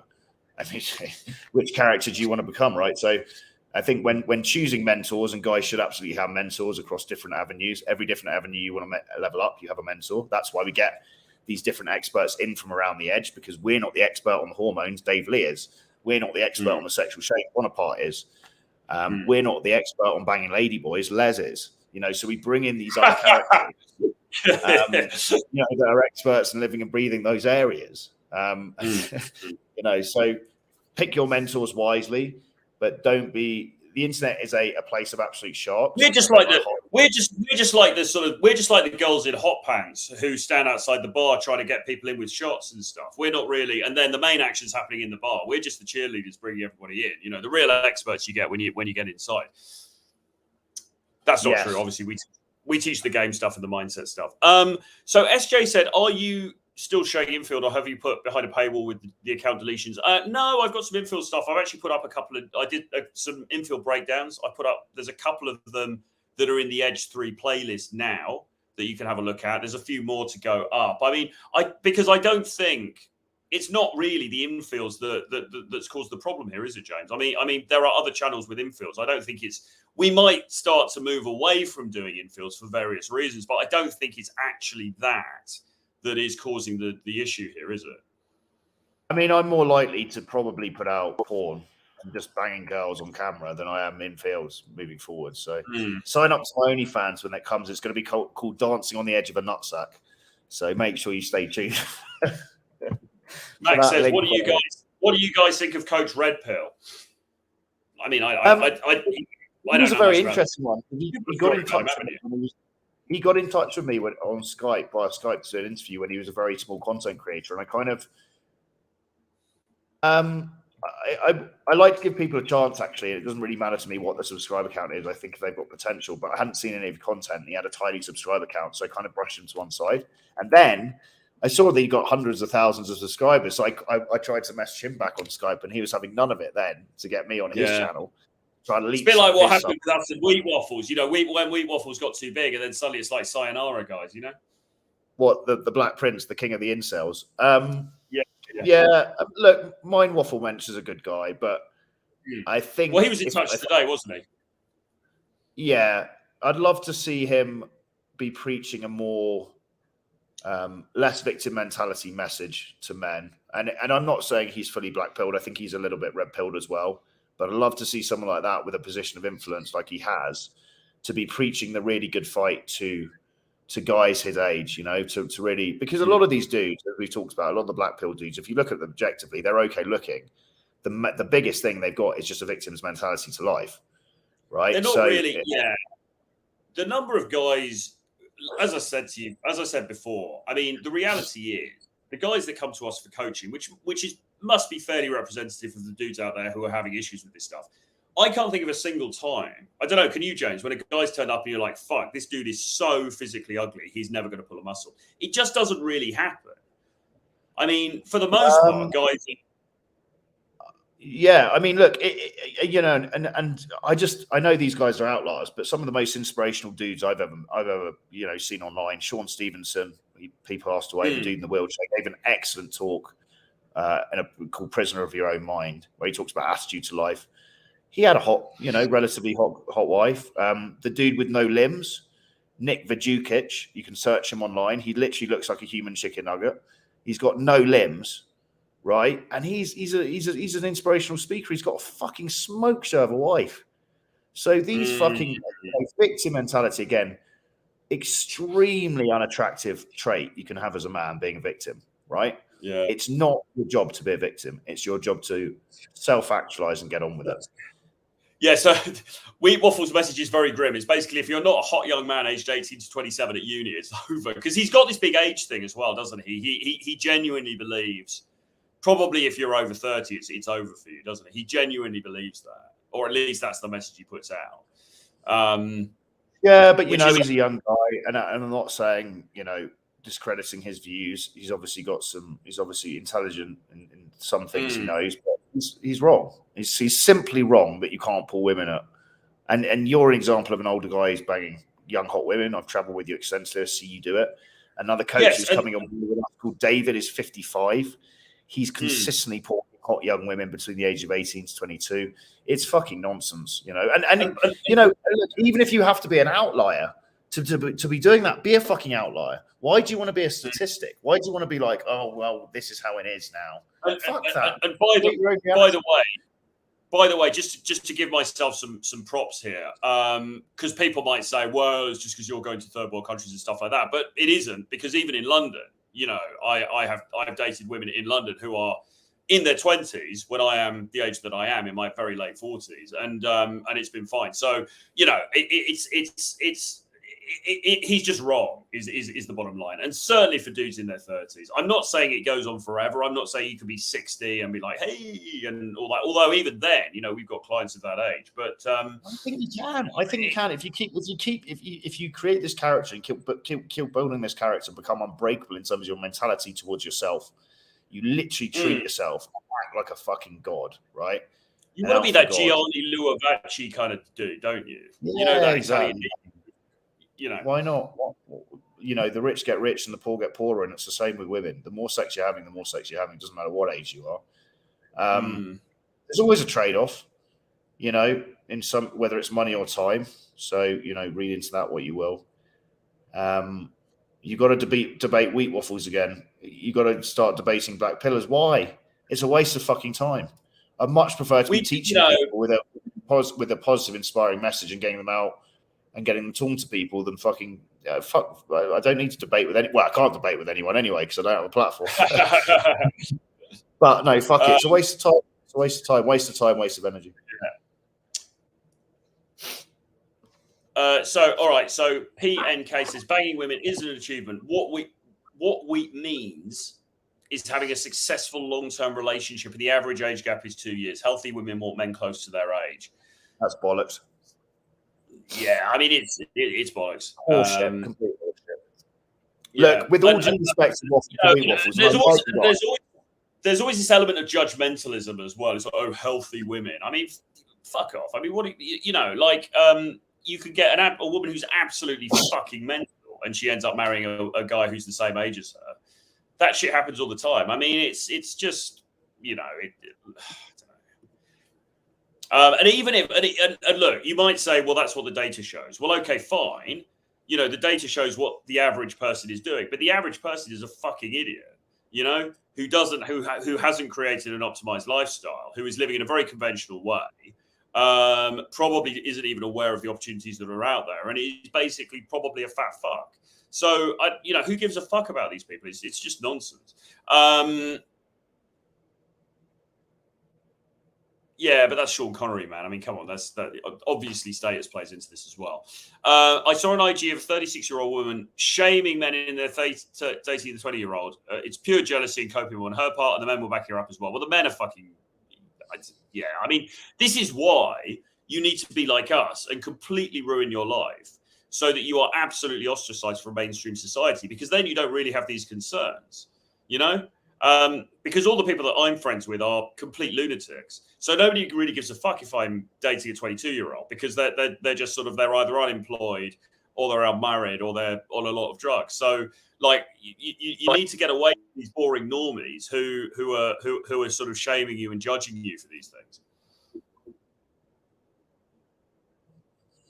Yeah, look, live by the only person that should ever judge yourself is yourself, right?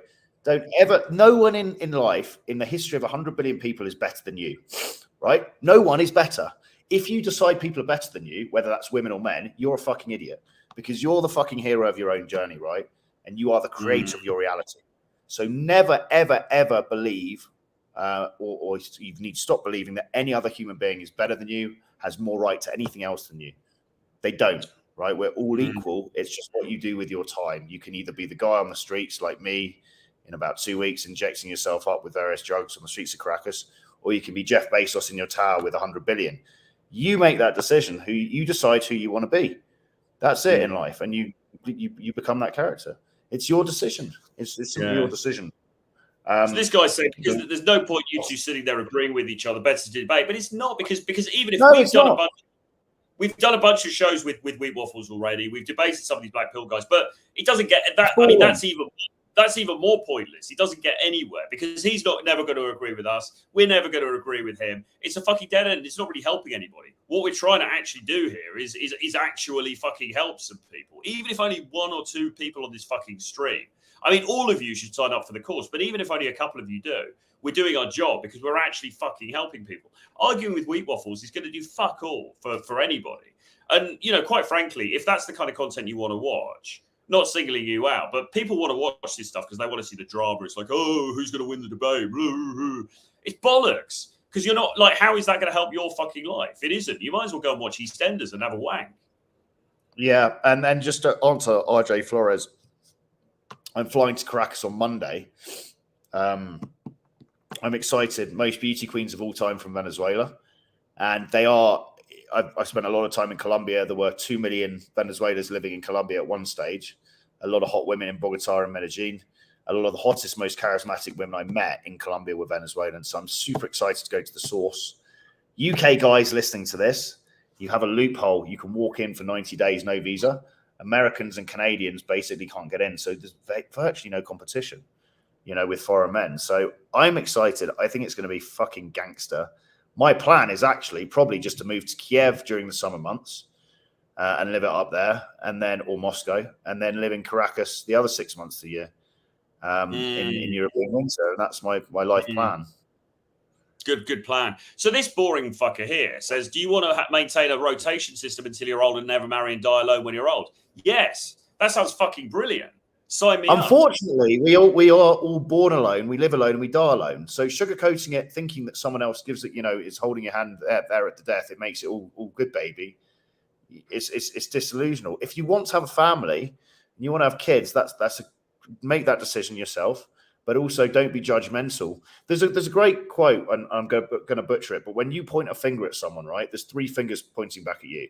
So people that tend to be very judgmental with their views, they have a hang up about something, right? So this, you know, 3 fingers pointing back at you on that comment.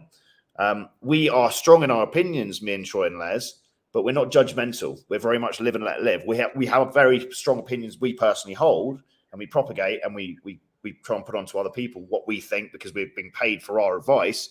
But equally, we're not judgmental. It's absolutely up to the individual what they want to do, you know, live and let live.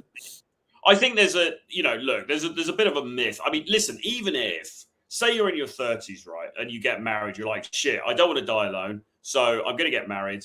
And then I'm not going to die alone. It's going to be great. Well, I mean, there's so many things that could go wrong with that because for a start, you know, the majority of marriages unfortunately end in divorce anyway. So firstly, you're probably going to get divorced anyway. It's probably not going to last.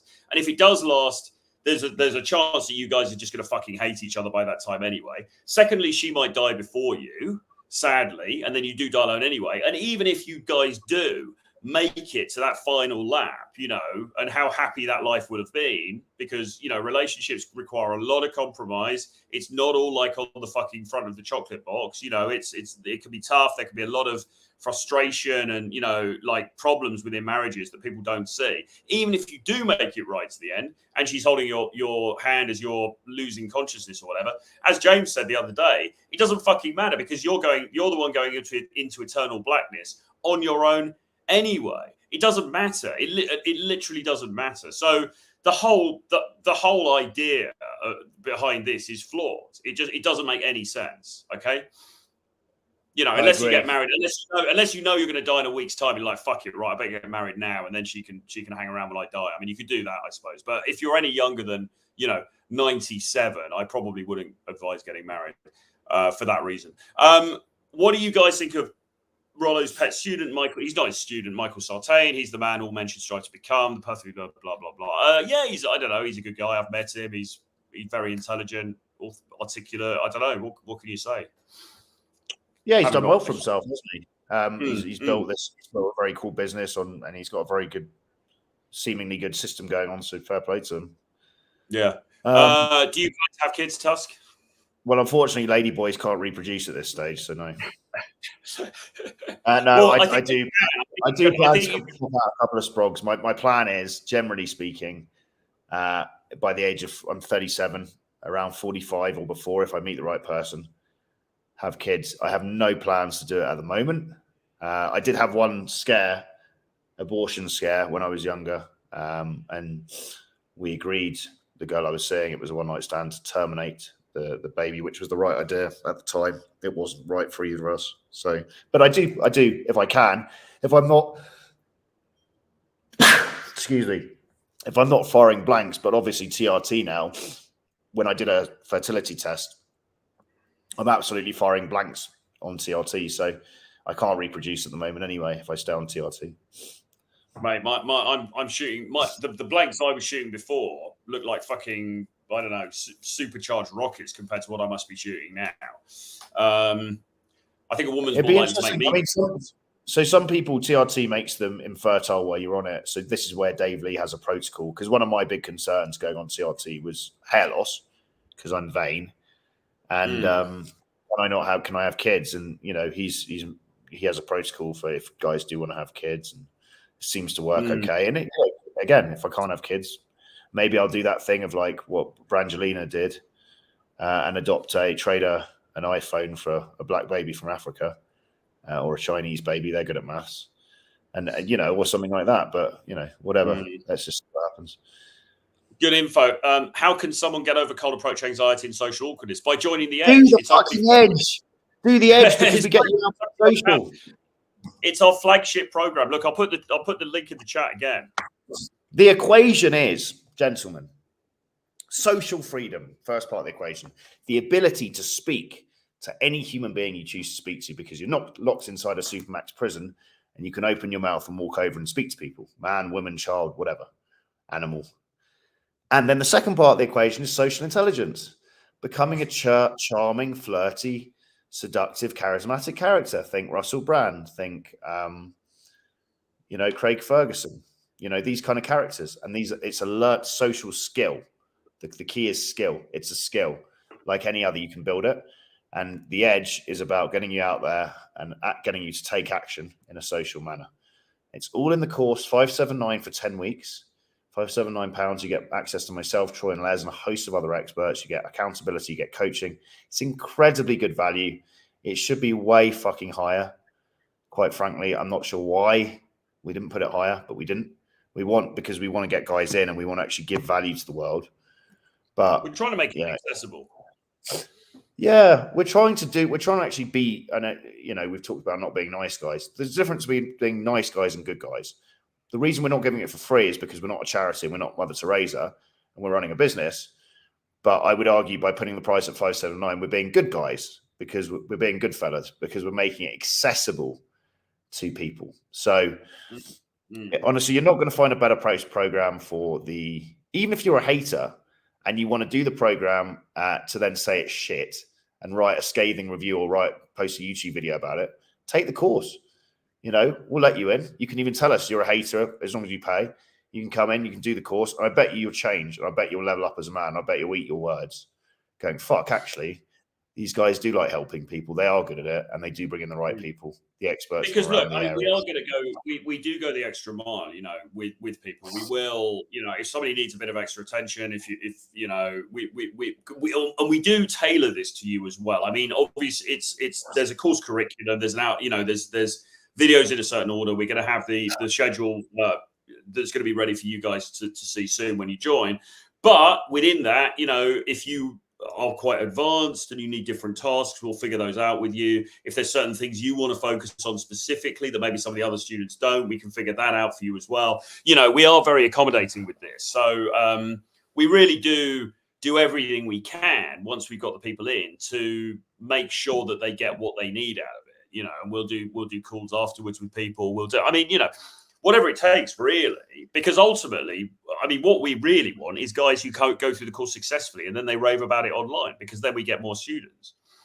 Yeah. And also, again, part of the character I want to play is I do like helping people. I enjoy it. And so it's not even for you guys. It's for my own self-standards. Can I produce the best thing I can produce to help people based on what I know? And this is the best thing I can produce to help people based on what I know. So I'm living authentically with that character. It's done for selfish means. But as a result of that, you guys get the keys to the kingdom, because I want to level up and try and give the best I can possibly give within my stoic sphere of control. So there's a weird fucking answer for you about why it's quality, but it is. And it's everything that we're going through personally. We work with Bonaparte, we work with Dave Lee, we work with these other clowns.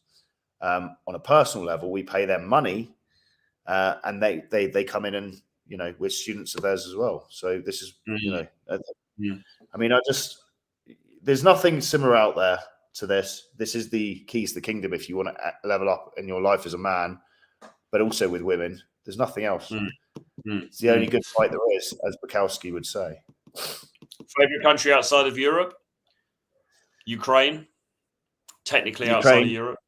Russia's pretty good as well. Let's be honest, for dating, it's pretty good. I'm excited for Venezuela. I think Brazil's brilliant. Argentina's brilliant. A lot of cool places. Many spots outside of Europe to visit if you're a single guy and you want to have some fun. Yeah, I don't know about this Coach red pill thing. Just to touch on the thing. If he did die in a prison in Ukraine, it's obviously terrible. I'm not sure if it's actually all been verified, but I mean, obviously it's a terrible end if that's the case. Even if he was being a bit, even if he was technically probably being a bit stupid in a war zone, in wartime, living in a country, and he's, promoting the other country at war, you're probably going to run into trouble. I mean, look, if this was back in the day, World War II, no one would be batting an eyelid if he got hung. So, because again, life is softer these days in large parts of the world, it seems more horrendous. But if you actually look at if he is genuinely dead, obviously it's not great. But if you look at what he was doing, preaching basically pro-Russian propaganda and slagging off Zelensky and really, tearing into it, and he's living in Ukraine. I mean, that's just setting yourself up. That's like the ultimate self-sabotage, really. That's not being a martyr. That's being stupid. So, and he's Chilean. He's Chilean. He wasn't even fucking from Russia, right? So, I don't know. I'm not speaking of the dead if he is dead, but whatever. It looks, the Daily Beast, which is a fairly reputable publication, it has US finally confirms American dating coach turned Kremlin shill died in Ukraine. Well, okay. Well, yeah, it's a sad look. Any death is sad. It looks like it's. So you've got to look, not to blame anyone who knows the circumstances. It's sad, right? Death is not a pleasant topic, but we've all got to go sometime, which is why one of the big final points to make, probably, which is something I've really struggled with in my own life, which I've kind of constantly remind myself of, using an app called We Croak. And it's a free app, and 5 times a day it produces a memento mori quote on your phone. So reminding you about the brevity of life. And the reason I think this is important is because we've disassociated a lot from death in the Western world. And it's not about being morbid, but it's about realizing you have a very limited amount of time on this planet, and connecting with that mortality means you can live an authentic, genuine life. There's a great video from a guy called Gangster Philosophy. He's a bit of a paradox of a human. Clearly a very intelligent guy, but a bit geeky, Indian guy. And he talks about instilling this idea of you have 1 year left to live, and each day you literally tick down as if you're going to die in a year. And I tried it for 3 months, and fuck me, it clarified what I wanted in life, because you stop being open to people, you start really going after what you want. You know, you push aside all the fucking. Just at the walk up every day. Yeah, lady boys, left, right. Yeah, we could take it either way, really, couldn't we? But no, I take your point. I know what you're saying. No, it's great. Like, you know, pretending you do this as a thought experiment. Pretend you've got a year to live, and actually exercise that, and fuck, you live a very different existence. You know.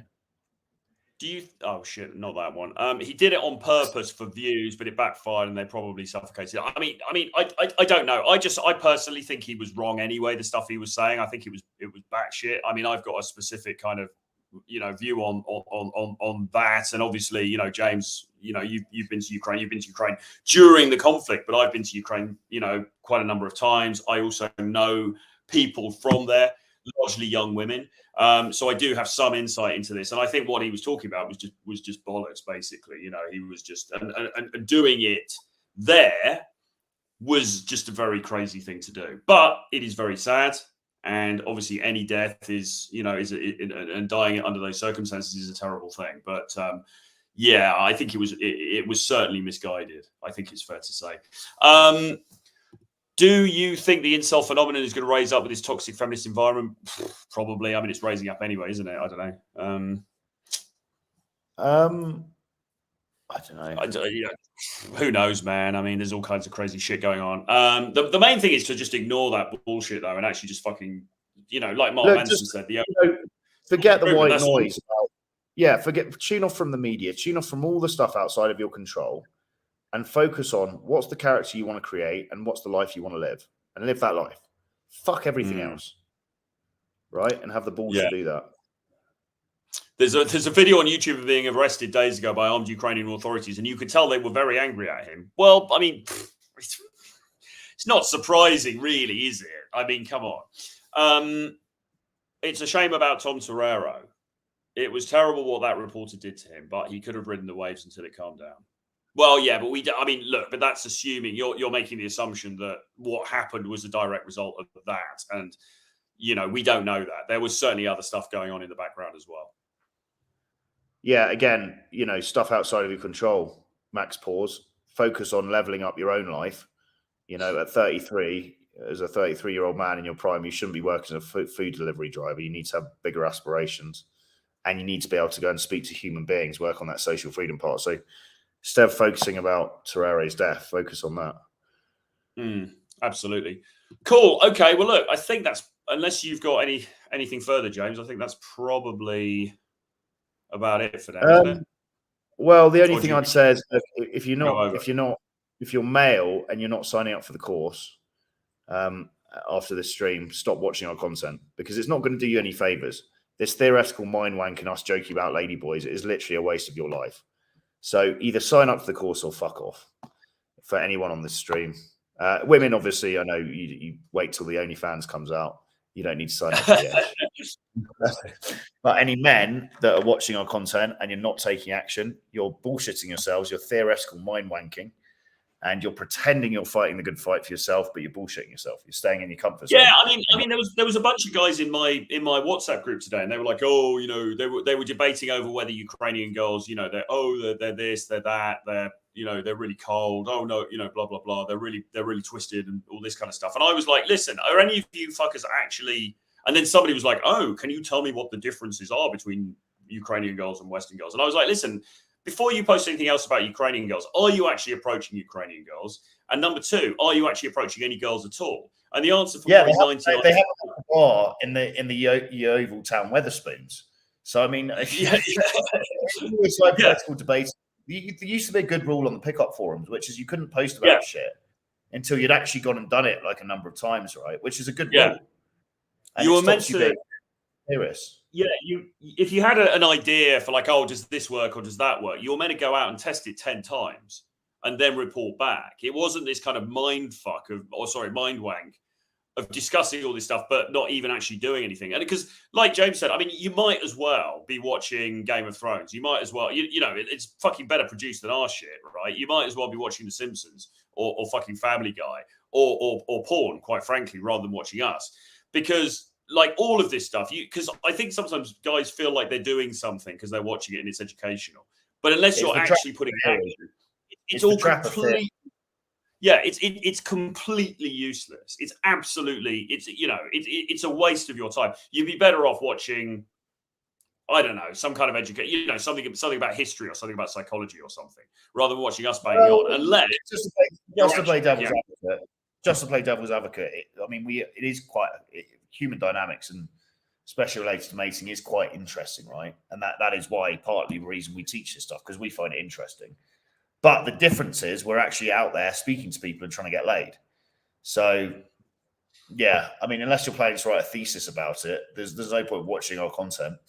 And most of it's garbage anyway. Most of it's like me joking about lady boys. So there's not even much, theoretical, decent. Yeah, we're not really doing a psych-hacks here, are we? I mean, he's very good. Yes, shout out to him. Shout out to him. He's very good. There's another woman called Sarah Louise Dawn, who's kind of a I don't know whether she's a sex coach or a dating coach, but she's got some very good content. One of her best videos I ever saw. Yeah, maybe you can Google on YouTube now. One of her best videos. I'll actually bring it up now and you can link it in the chat. It's really good. It's women's top 5 sexual fantasies. Really, really good video to watch. Give me 1 second. I'll Google her. But she's very good. She's got a very charismatic vibe to her. I really like her stuff. And I think another dude who I respect a lot, 2 more other guys to give shout outs to. Better Ideas is very good. He's got some very good personal development stuff. And then Far From Average, animated pickup videos or animated how to get better with girl videos. Very, very good stuff there. Let me just bring this up, Troy, so you can link it. If you Google, I can't search on YouTube, search Sarah Dawn Moore. Oh, Sarah Dawn Moore, sexual fantasies. Maybe post that in the chat. It's 5 most common sexual fantasies of women. She's got some very good. She's actually quite red pilled in the sense that she's very much about be a dominant man. She's not blowing smoke up your ass saying you've got to be a nice guy or any of this. She's very, very hardcore with get on with it. If you want a feminine girl, be a masculine man. But her video on sexual fantasies is very, very good. That's the one to start with. Right. I think. I'll put it in the chat here. Put it in the chat, and then all of Psych Hack stuff is very good. I think he's got some really, really good videos.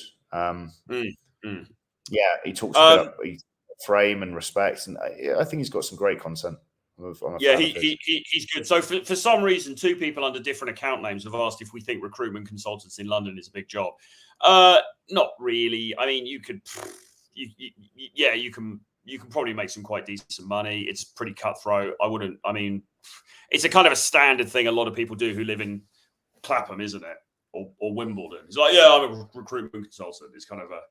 It's a sort of standard, just out of uni type job. But I don't know, whatever. I mean, you can make some money if you're lucky. Look, do whatever you fucking want in life. Figure out what makes you happy. It puts you in a flow state. I think create a happiness list or things that make you happy, things that make you satisfied, and try and overlap your interests with your skill set. So I'd say, I've done that quite well with the job up till now getting cancelled because, as a nomadic drug addict, I needed to fund the habit somehow. So, finagling people on my phone into giving me money was a great way of funding that lifestyle. Now I'm not sure what to do. So you'll find me begging on the streets of Caracas shortly. But yeah, try and combine a job with an actual skill set that you have and likes.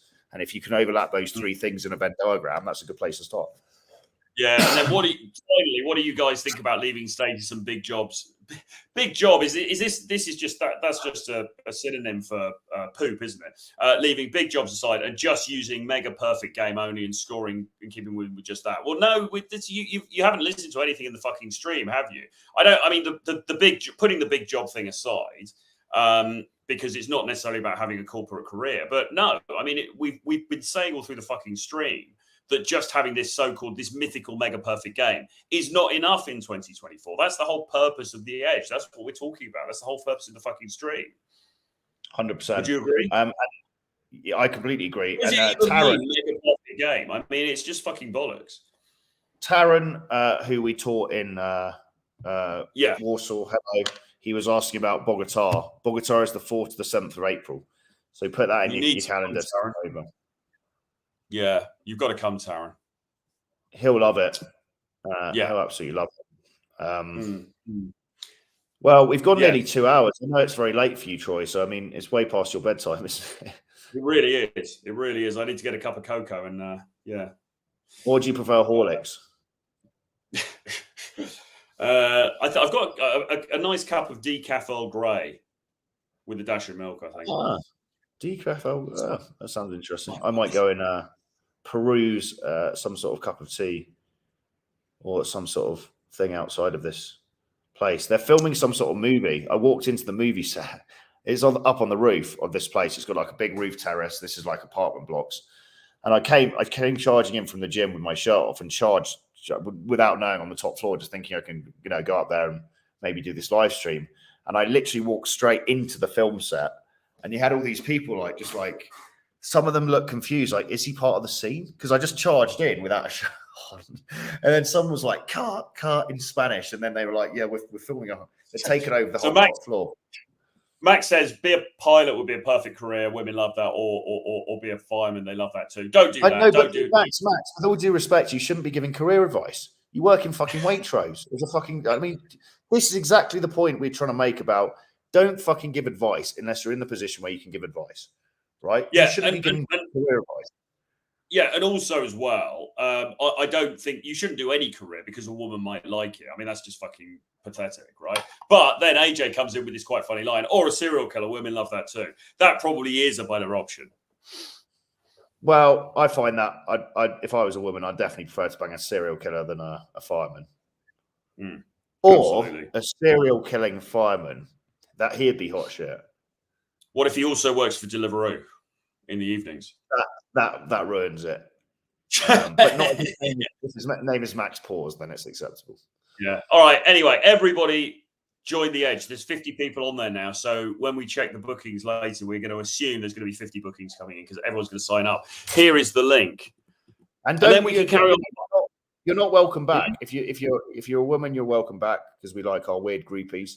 But if you're a guy and you're watching this and you're not taking action, you can afford the course, you're not welcome back on any further of these streams. It's a waste of your time. I'm doing you a favor by telling you don't come back because it is a fucking literal waste of your life. You've just sat and watched me and Troy talk shit about ladyboys for 2 hours. If you're not then willing to take action on that, save your time and do not come back to this stream. That's it. If they're not willing to take action on the stream. Yeah. There's no point. It's a waste of your life. Go and watch someone else's shit. We don't want victims or voyeurs on that's not even my channel, on Troy's channel. I'm now making the rules for your channel, but we don't want victims or voyeurs. Well, we don't. Yeah, I mean, it's got to be about taking action. It's got to be about actually fucking doing stuff at the end of the day. Okay. Anyway, that's the link there. The link is also in the description below. So click that link and go through, have a look at the page because it explains the course in detail. It explains everything you get. There's no obligation to buy it at that stage. You can just find out more about the course, have a read, see what you think, and then click through and then buy the course because you absolutely should if you're on this stream. With that being said, still 5 spaces left for Bogota. So if you're doing the Edge, If you do buy the Edge course, then you qualify to be able to come to Bogota to the boot camp, but we are being selective. We're not letting everyone come. You have to be open to hedonistic tendencies, and you have to be willing to just let go, let your hair go, and have a lot of fun. It's going to be no holds barred, sex, drugs, and rock and roll. We're going to teach you grey area dating app game, salt dating, sugar dating, bars, night game, and day game. And you're going to be with a load of guys, and it's going to be quite full on in a good way, going to war, but in a very fun, souped up bachelor party kind of way, hedonistic to the max. So not everyone's going to come to that. There's a few people that have asked to come that we've turned down because they're not the right fit. But if you are open-minded and you do the Edge, there is 5 spaces still available. The price for that is £3,797. So £3,797 for the Edge plus Bogota, 4th to 7th of April. The Edge, just to recap, the Edge course starts. The registration closes this Sunday. Forever, that's it. Edge 3 done. And the course begins on male Valentine's Day, Steak and Blowjob Day, March the 14th. It runs for 10 weeks. Yeah.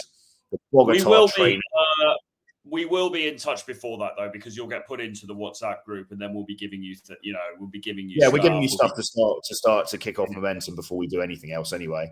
And then the other thing is the Bogota Bootcamp, 10 guys.